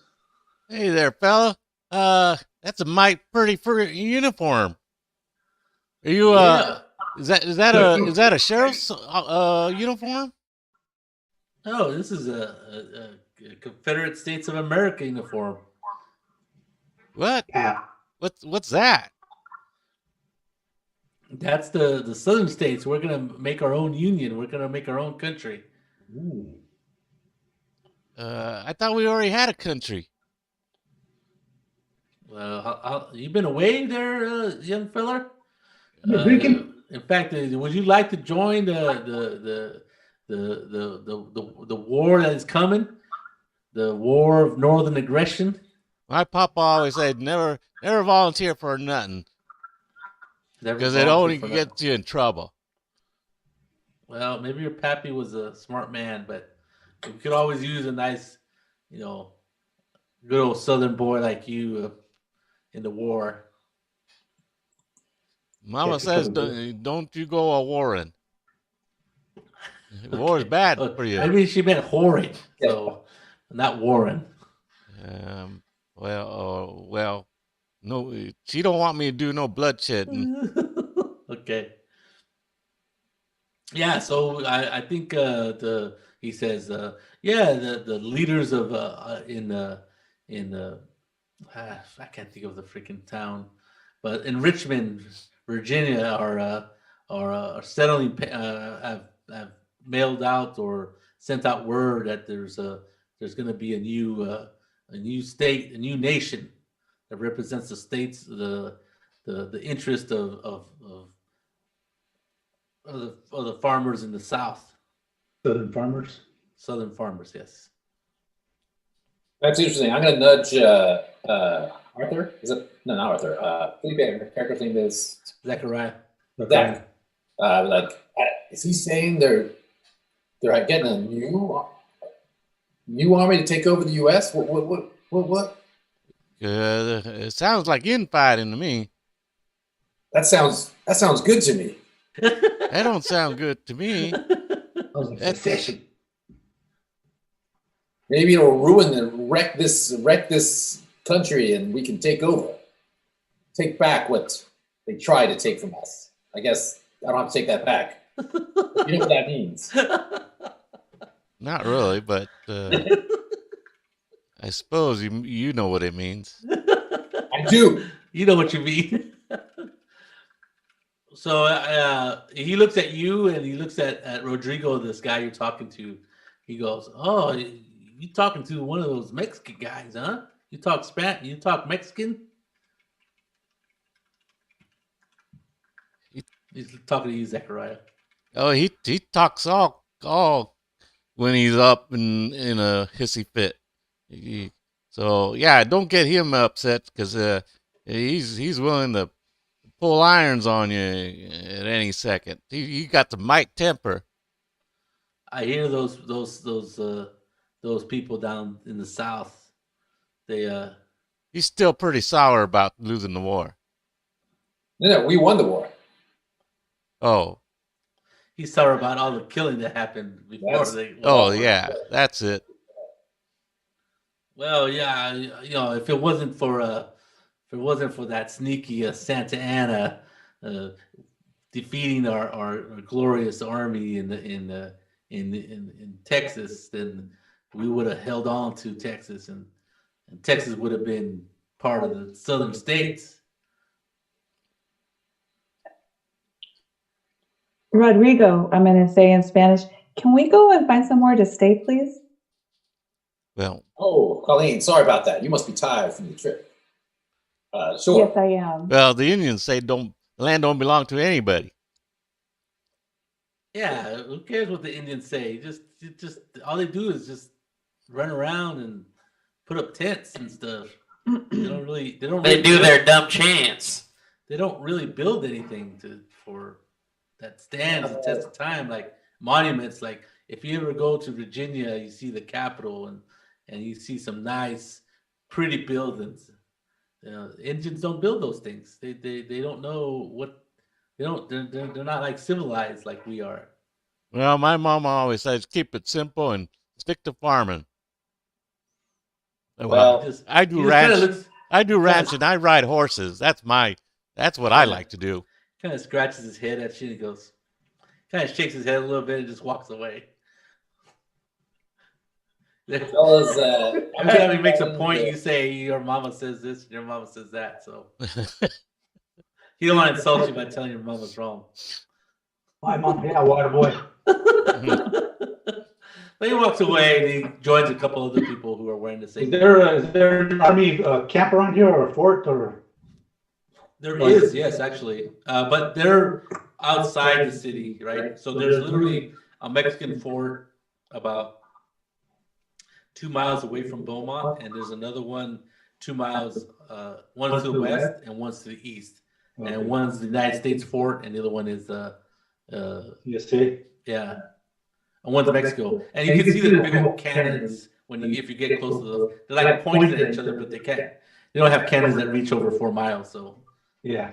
That's if they get close. All right.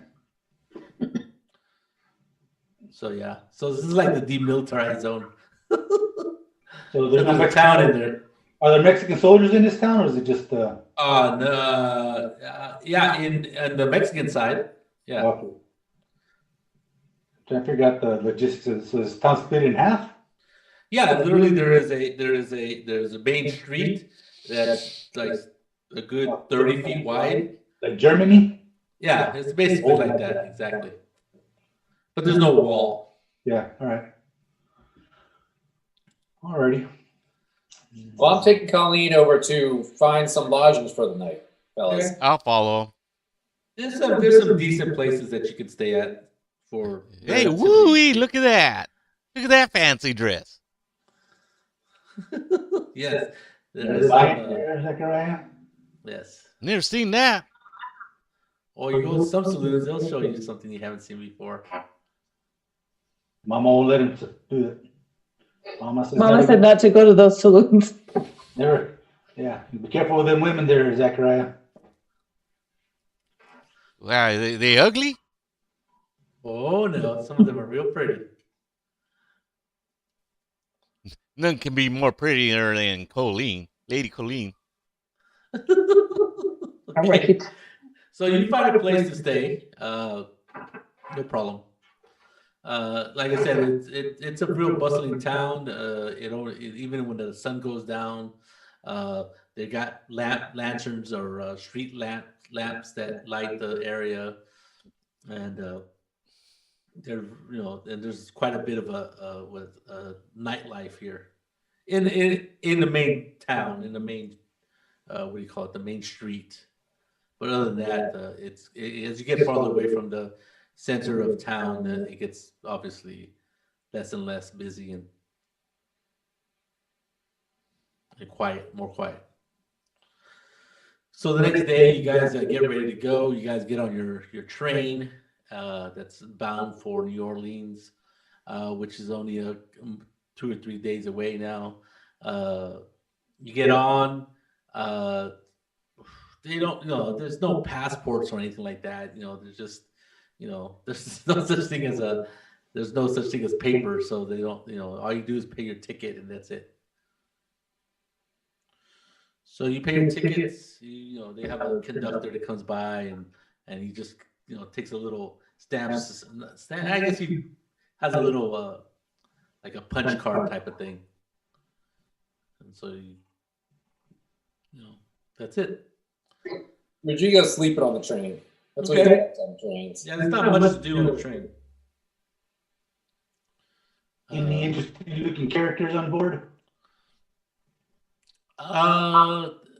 Yeah, there's families. There's some soldiers. There is some. Just a hodgepodge of people. There's some finely dressed people. There's people with a lot of luggage. There's people with, hardly any luggage. It's just a real mix of people. I stay Some away people from look any like Catholic priests. I stay away from any Catholic priests. There is no Catholic priest on the train. Imagine that. Is there like is there like an armed guard on the train? No, there isn't. No. Not as you can see.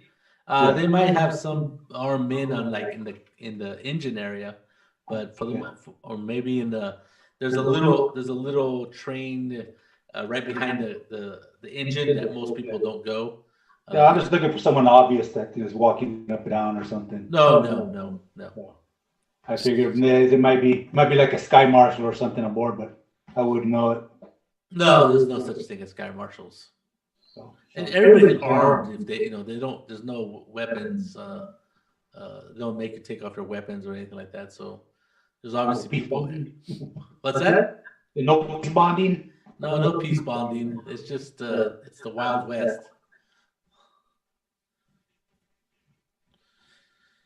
So the day goes on.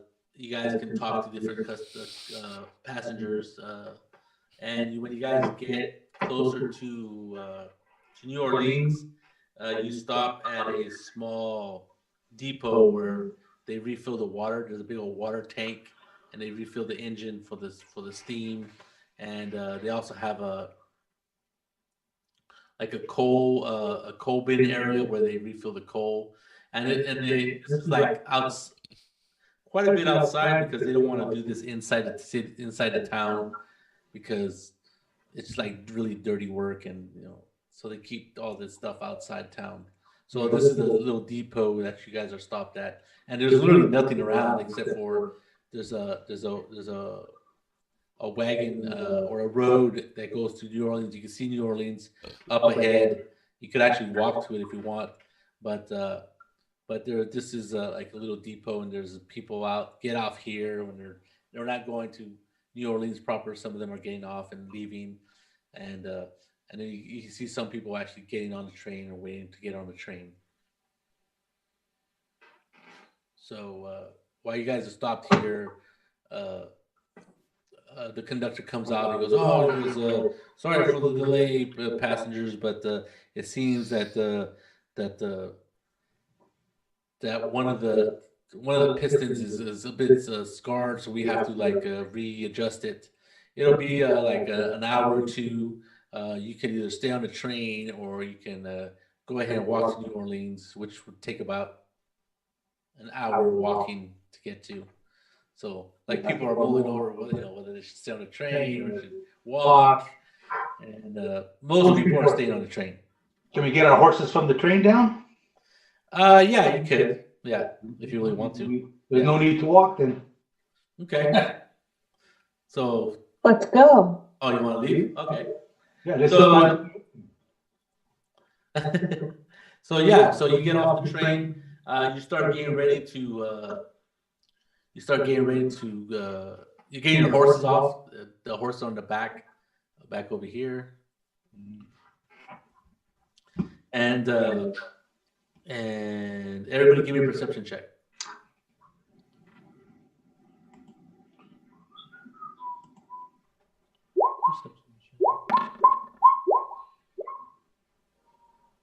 Wow. We rolled the double ones. Yeah, double ones. Way better on the double ones. It's okay, Felipe, I'm right there with you. I rolled a one. Mhm. Oh, we see nothing. Rodrigo sees something. What did Rodrigo Does he? say? Oh wow, Rodrigo sees everything. Not distracted by all the English language chatter around him. That's true. It's English chatter. Zachariah and I are looking at our feet. So Apparently. Yeah, well, I rolled a 5 and an 18, so all right. Okay, let me look at what you guys did. Remy's looking at his knees. Yeah, I'm looking at my horse. There you go. How do our boots get so dirty while I'm on a train? I don't know. Wonder what Zachariah's mama says about this. Zachariah, what's your mom say about this? About what? Dirty The boots? situation we find ourselves in. I say clean your boots whenever you can. Who's missing? I don't know what that means, but okay. Rodrigo. Oh, did you roll, Colleen? Yes, I'm right above Rodrigo. I've got that 6. Oh, you got 6. Okay, I just saw the perception, the insight. Okay, so 6, 18, 4, 7. Wow. So Rodrigo, you're the only one that's like not paying attention to what's going on because everybody else is either dealing with the horses or talking to each other or talking to some passengers on the train. And you notice that from the other side of the train, you guys just put your tokens out on the board, please, people. Tokens.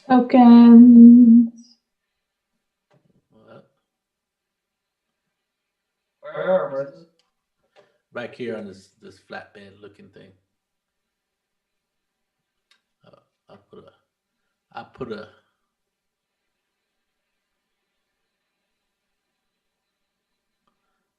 H right here.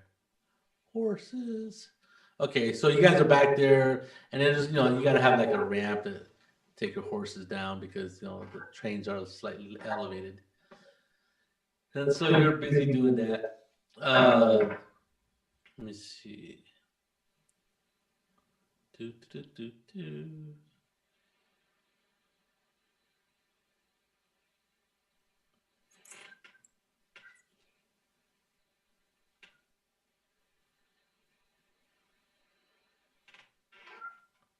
Oh, what happened? What happened? Oh, there.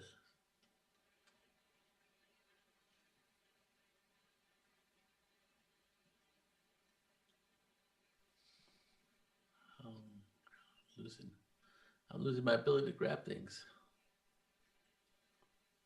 Oh.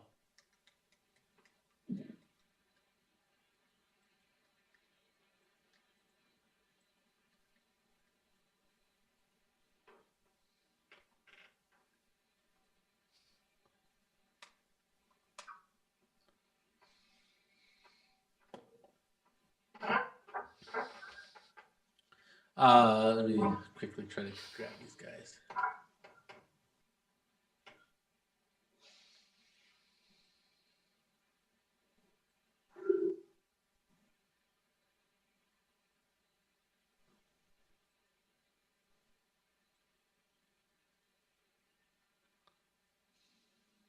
So Rodrigo, did you notice anything? So where are you? I see something. You're kind of in the back here. So you see these guys, this what looks to be like a lady in a uniform, and with 3 other men coming. Ooh, I should just.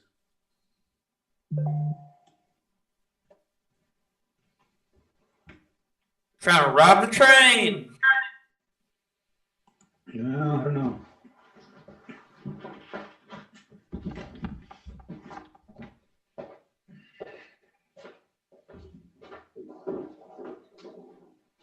It looks suspicious. Oh. Yeah. So you see this group of people up here, and there's some trees and bushes out there. So they come up from the bushes and they're making their way to the front of the train. And these guys are dressed in gray. They're not in black. It says U.S. soldier. I think you guys can read it. And they're moving. They're trying to be sneaky. It looks like it anyway. That's what your perception. That's what you perceive. And the lady in uniform looks like you don't know the ranks, but she seems to be in charge, and she's telling them people what to do. So they jump in between this train right here. Yep. And they're like oops, and about to try to get in. Okay, so I'll quickly wave over to my companion and say, there's a whole bunch of armed men and women over there acting wrong. They're up to no good. It's a good thing we're off the train. What do you want then. us to do? Just get on our horses and get out of here. All right. No. I think we should. I don't know. I'm not sure what they're doing. They're not threatening us, but they look like they're trying to sneak on the train. And sure enough, you hear the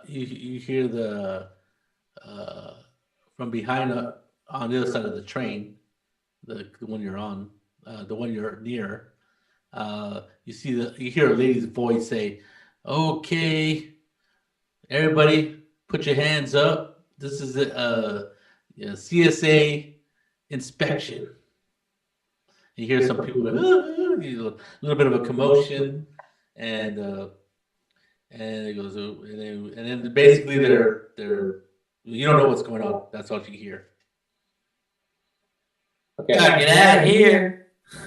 I'm still whispering to my guys, like, maybe you're right, to Remy. Maybe this is none of our business. Let them inspect away. Did they always say like it's the CSA, like the other people that we talked to? Yeah, they say they're CA, and they're dressed in the gray uniform. And then they seem to be going through this red train. You know, if anybody turns and looks, they seem to be inside. You can see through the windows. And Well, then, let's go. I mean, there's no need for us to stay here and wait for them. No, but it takes a little time to get your horses. One, you got to get them out of there, then you got to saddle them and do all kinds. Okay. Of yeah. So Well, I thought we were already done with that. All right. no, you're just doing it when they show up. All right. Well, just keep on going and mind our business till they get to us. So then they get to the end. They kick a couple people off the train, and they're like, what do you want? And they're like the lady says, this one. Oops, I stretched her out. So there's a couple of soldiers there standing with her, and there's some more inside, obviously. And they have a couple people. They have 3 or 4 people outside, and they have their hands up, and they're like, "What are you doing in the United States?" Right? And you can tell that the people that they're inspecting are Mexicans, or at least they're dark-skinned people, and they're like, "We're just we are in business." And he goes, "Yeah, what kind of business?" And they're like, heavily leaning toward their, not leaning on them, they're like, just being a pain in the ass to them. You guys are just about finished with your horses and saddling them up when one of the soldiers, he has a rifle, he hits one person in the stomach. And like, oh. Okay, Rodrigo's not going to stand for this. I see that from above there, and I will rush up. I will actually break ranks over here and come over to go right up to this guy over here and grab him by the shoulder and say, I'll say in Spanish, lay your hands off that man. And then this guy kind of, he's kind of come out of nowhere. He's like, and then he looks at the lady and she's like, "Oh, looks like we have a Mexican hero, probably one of those that attacked our fort called the Alamo." "Well, I remember the Alamo, you damn son of a bitch." And she goes, "Henry, give him a what for?" And the guy pulls out his, he has his rifle. He tries to hit you with the butt of his rifle. Initiative. Oh.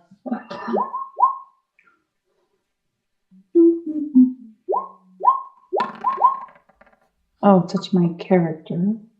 You had to touch your token first. Token.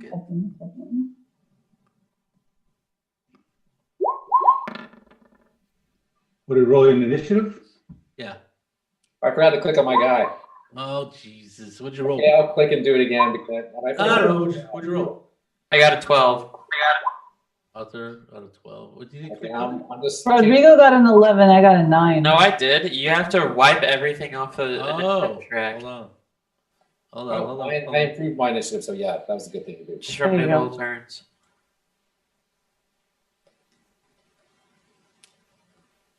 I think that's what I rolled. Okay. Oh, All right, re-roll. Everybody re-roll. Reroll. Reroll. re-roll. Boy. Oh, even better. I got a 12. So it's a 9 or 8 doesn't matter. 9 or 8 doesn't matter. I got an 8 instead of a 9. It's fine. I didn't think. Put my initiative in the tracker.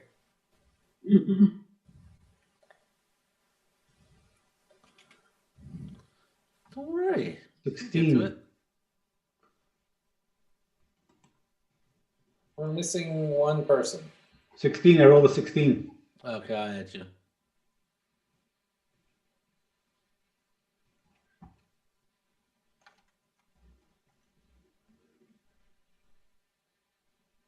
Zero.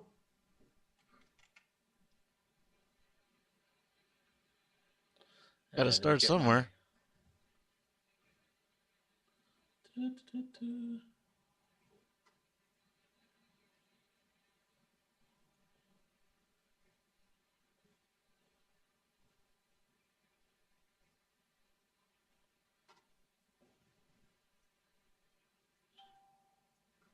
Where's my initiative?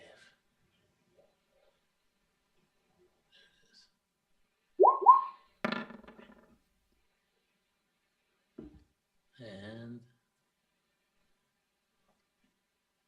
my Want to roll again or what? no, you're good.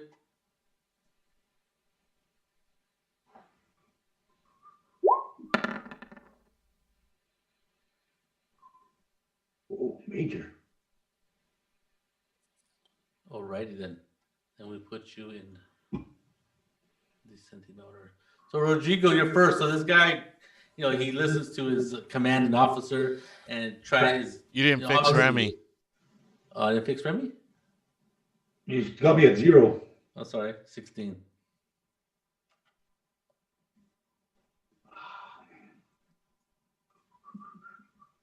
There you go. So he's gonna try to bust you in the head with his butt of his rifle.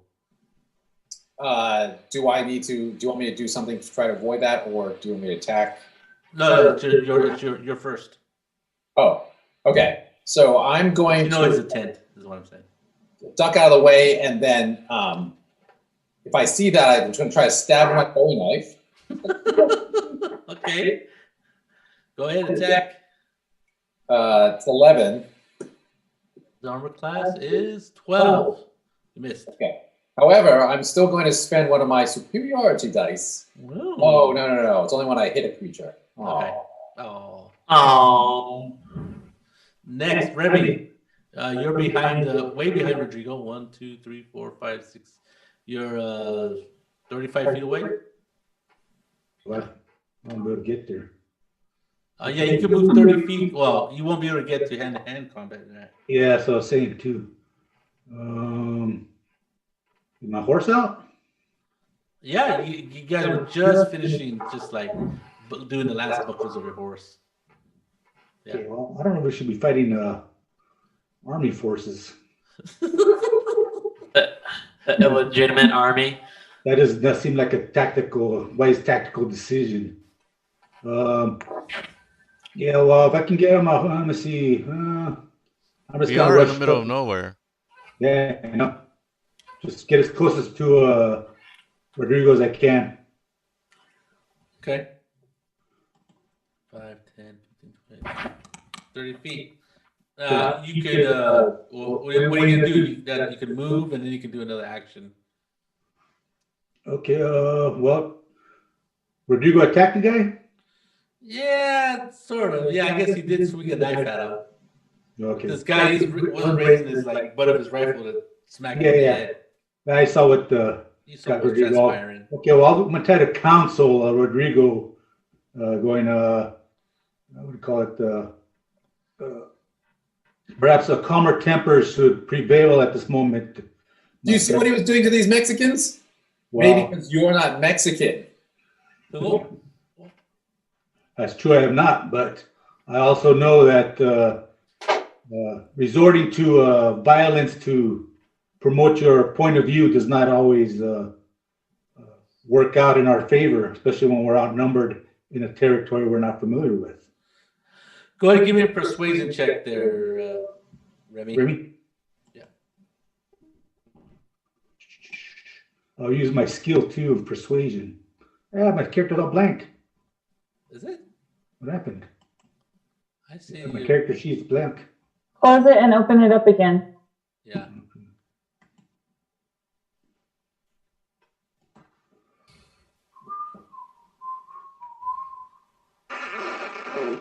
Nope. Still blank? Okay, I can roll for you, but I think I can Let's see. open your thing. Something else here. Character sheet. Just my name's on it, but everything's there's nothing. It says cantrips 0. That's weird. It is weird. Oh. Spell casting ability. Oh, you know what? I'm in the wrong page. Yeah, the wrong page. Try core. Yeah, I got it. Core. Okay. What is the spells? Oh, it's on the spells thing. All right. What am I rolling? Persuasion. Okay. I'm going to use my smooth talker ability. I get advantage on deception and persuasion checks. Well, there you go. Persuasion. Where is it? Okay. Okay, so you can play that any way you want, Rodrigo.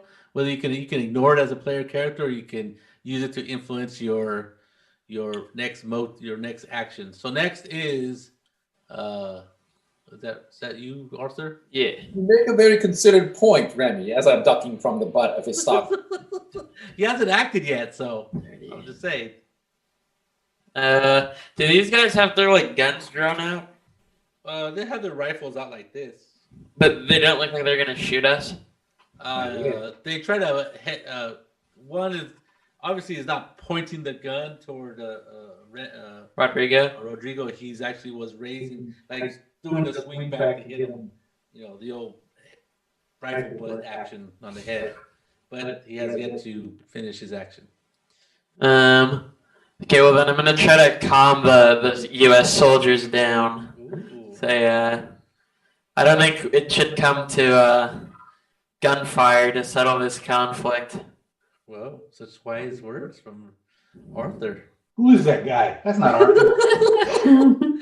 That's not the bloodthirsty guy I remember. Why aren't bullets flying yet? Do you want me to roll persuasion? Yes, I do. Okay. Ooh, look at that. This is a tiny fellow. Yes, I am. The guy looks at you with the rifle butt, and he looks at his commanding officer. The commanding officer, Veronica, looks at all of you and says, and it looks past you because there's also Zachariah and Colleen. Do you have a gun now, Colleen?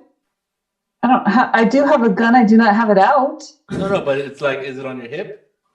Holster? Well, yeah, it would be. Yes, because they're teaching me to use it. Okay. Rodrigo was teaching me to shoot.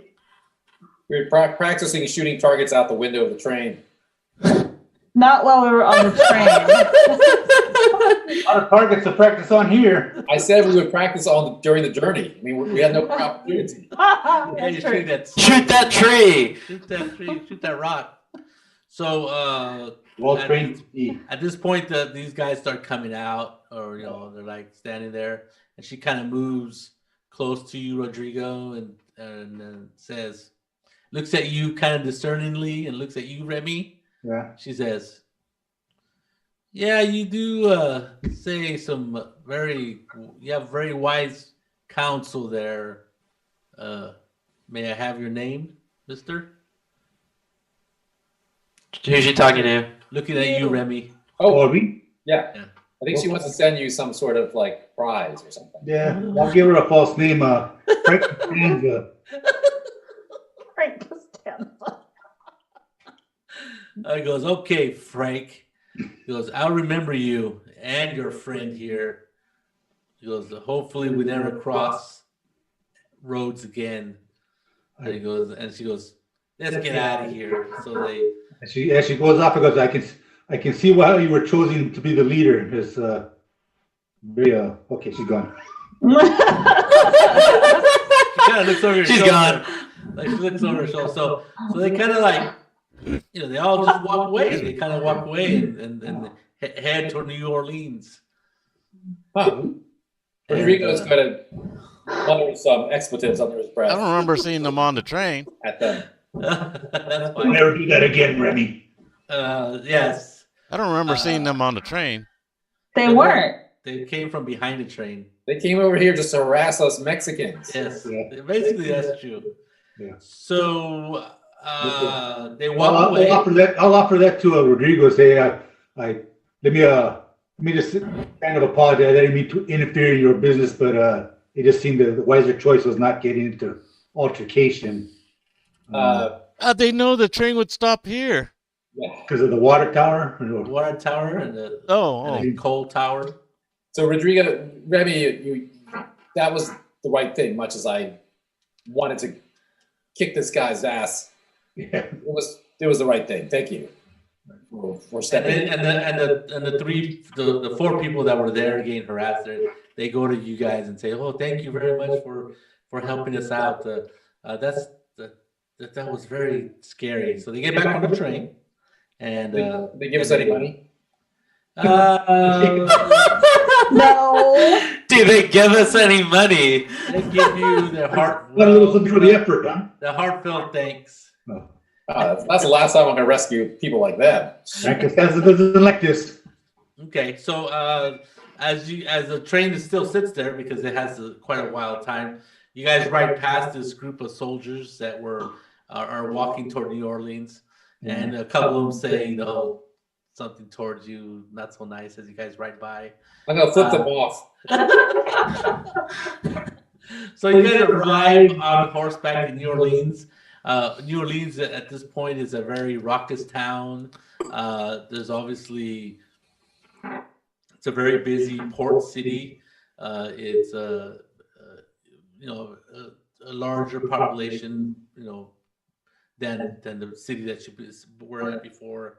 It is an American city, but you do notice that a lot of people who speak this weird non-English language. Aren't Remy and Arthur from New Orleans? No, Oh. Remy is, but not Arthur.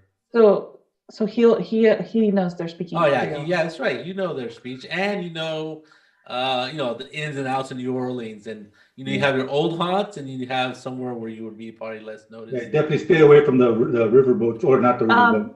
I have a question. So Rodrigo is the only non-white person here, right? I believe so. Okay. And this is totally different than in Mexico or Texas, where Yes. everybody is mixed, or there's all kinds of different people. Right. Yeah, there's definitely more white. There are also a lot of black people in New Orleans, African Americans. So some of you have. Well, no, some of you have seen. Obviously, there's a lot of black immigrants, or slaves. Isn't New Orleans? Is New Orleans a slave-holding place? Yes, it is. So But they're not like people walking around free. You don't know. They don't have slave written across their forehead or anything. But you do notice that some people are like there's white people walking, and they're followed by black people. But we do know because we come from Texas, and Mexico doesn't allow slavery, so we know what it is. You know that there's slaves, yes. But you don't know who are slaves or not. But by their demeanor, by how they're acting, you probably do realize that there's some slaves. That they're carrying stuff for white people and stuff like that. But then you also see some black people who are not, with a white person. And some of them are dressed like. Some of them are free. You're guessing. Yeah, your best guess is that some of them are free because they're not. They're dressed fancy like Remy and Arthur. All right, so what was that saloon that the lady May told us about? Oh, the Happy Go Lucky Saloon. Happy Go Lucky. I guess we'll have to get a place near that area then somewhere. Okay. Yeah, it's not. Well, we could stay farther away, but it's up to the group. Yeah, it's up to you. No, let's go where we need to go so we can get out of here. This place is very, very disconcerting. Yeah, Yes, it is. For the people who are from Mexico and been only in Mexico, this is a very it's alien, right? Which is just me and Rodrigo because Yeah, everybody else is Yeah, I think that's just us. yes, Right. just two. Yeah, you might want to get out of the any religious outfits there, maybe Colleen or whatever. I'm just wearing my normal stuff, which would probably look like a Mexican dress, right? Oh. That's what I have down, and a cloak. Yeah. What did they call it? You have like a duster It's- shirt jacket. It's let's see, what did I put down? A poncho is what I have because it gives me extra Armor. armor. So, Rebby, is the Happy Go Lucky saloon someplace you have seen before or frequented? Yes, I was involved in a organization that had their fingers in a lot of business dealings. Ah, okay, good to know. Also, we probably see a church in New Orleans is Catholic because the Yes. Catholics were there before. Right. Watch out, Zachariah. It's French, yeah. Yes. So, as you guys, are you going straight to the Happy Go Lucky, or are you going to get some lodging first? No, get Let's some find light. it. Can we find it? The Happy Go Lucky and the lodging should be by it, right? Yeah, there's plenty of places you can stay everywhere. This is a very, for lack of a better term, this is a very touristy type of town or city. A port city, you mean? Well, yes, that too. But it is also touristy. A lot of people travel there to, Good time, yeah. they have, it's known for its gambling and its, it's Even with all those soldiers in gray? even with all the soldiers in gray, yes, Right. especially with the soldiers in gray. Yeah, they're out there too. Okay, so you guys go straight to the Happy Go Lucky Saloon, and it's more or less like you remember it, Sip.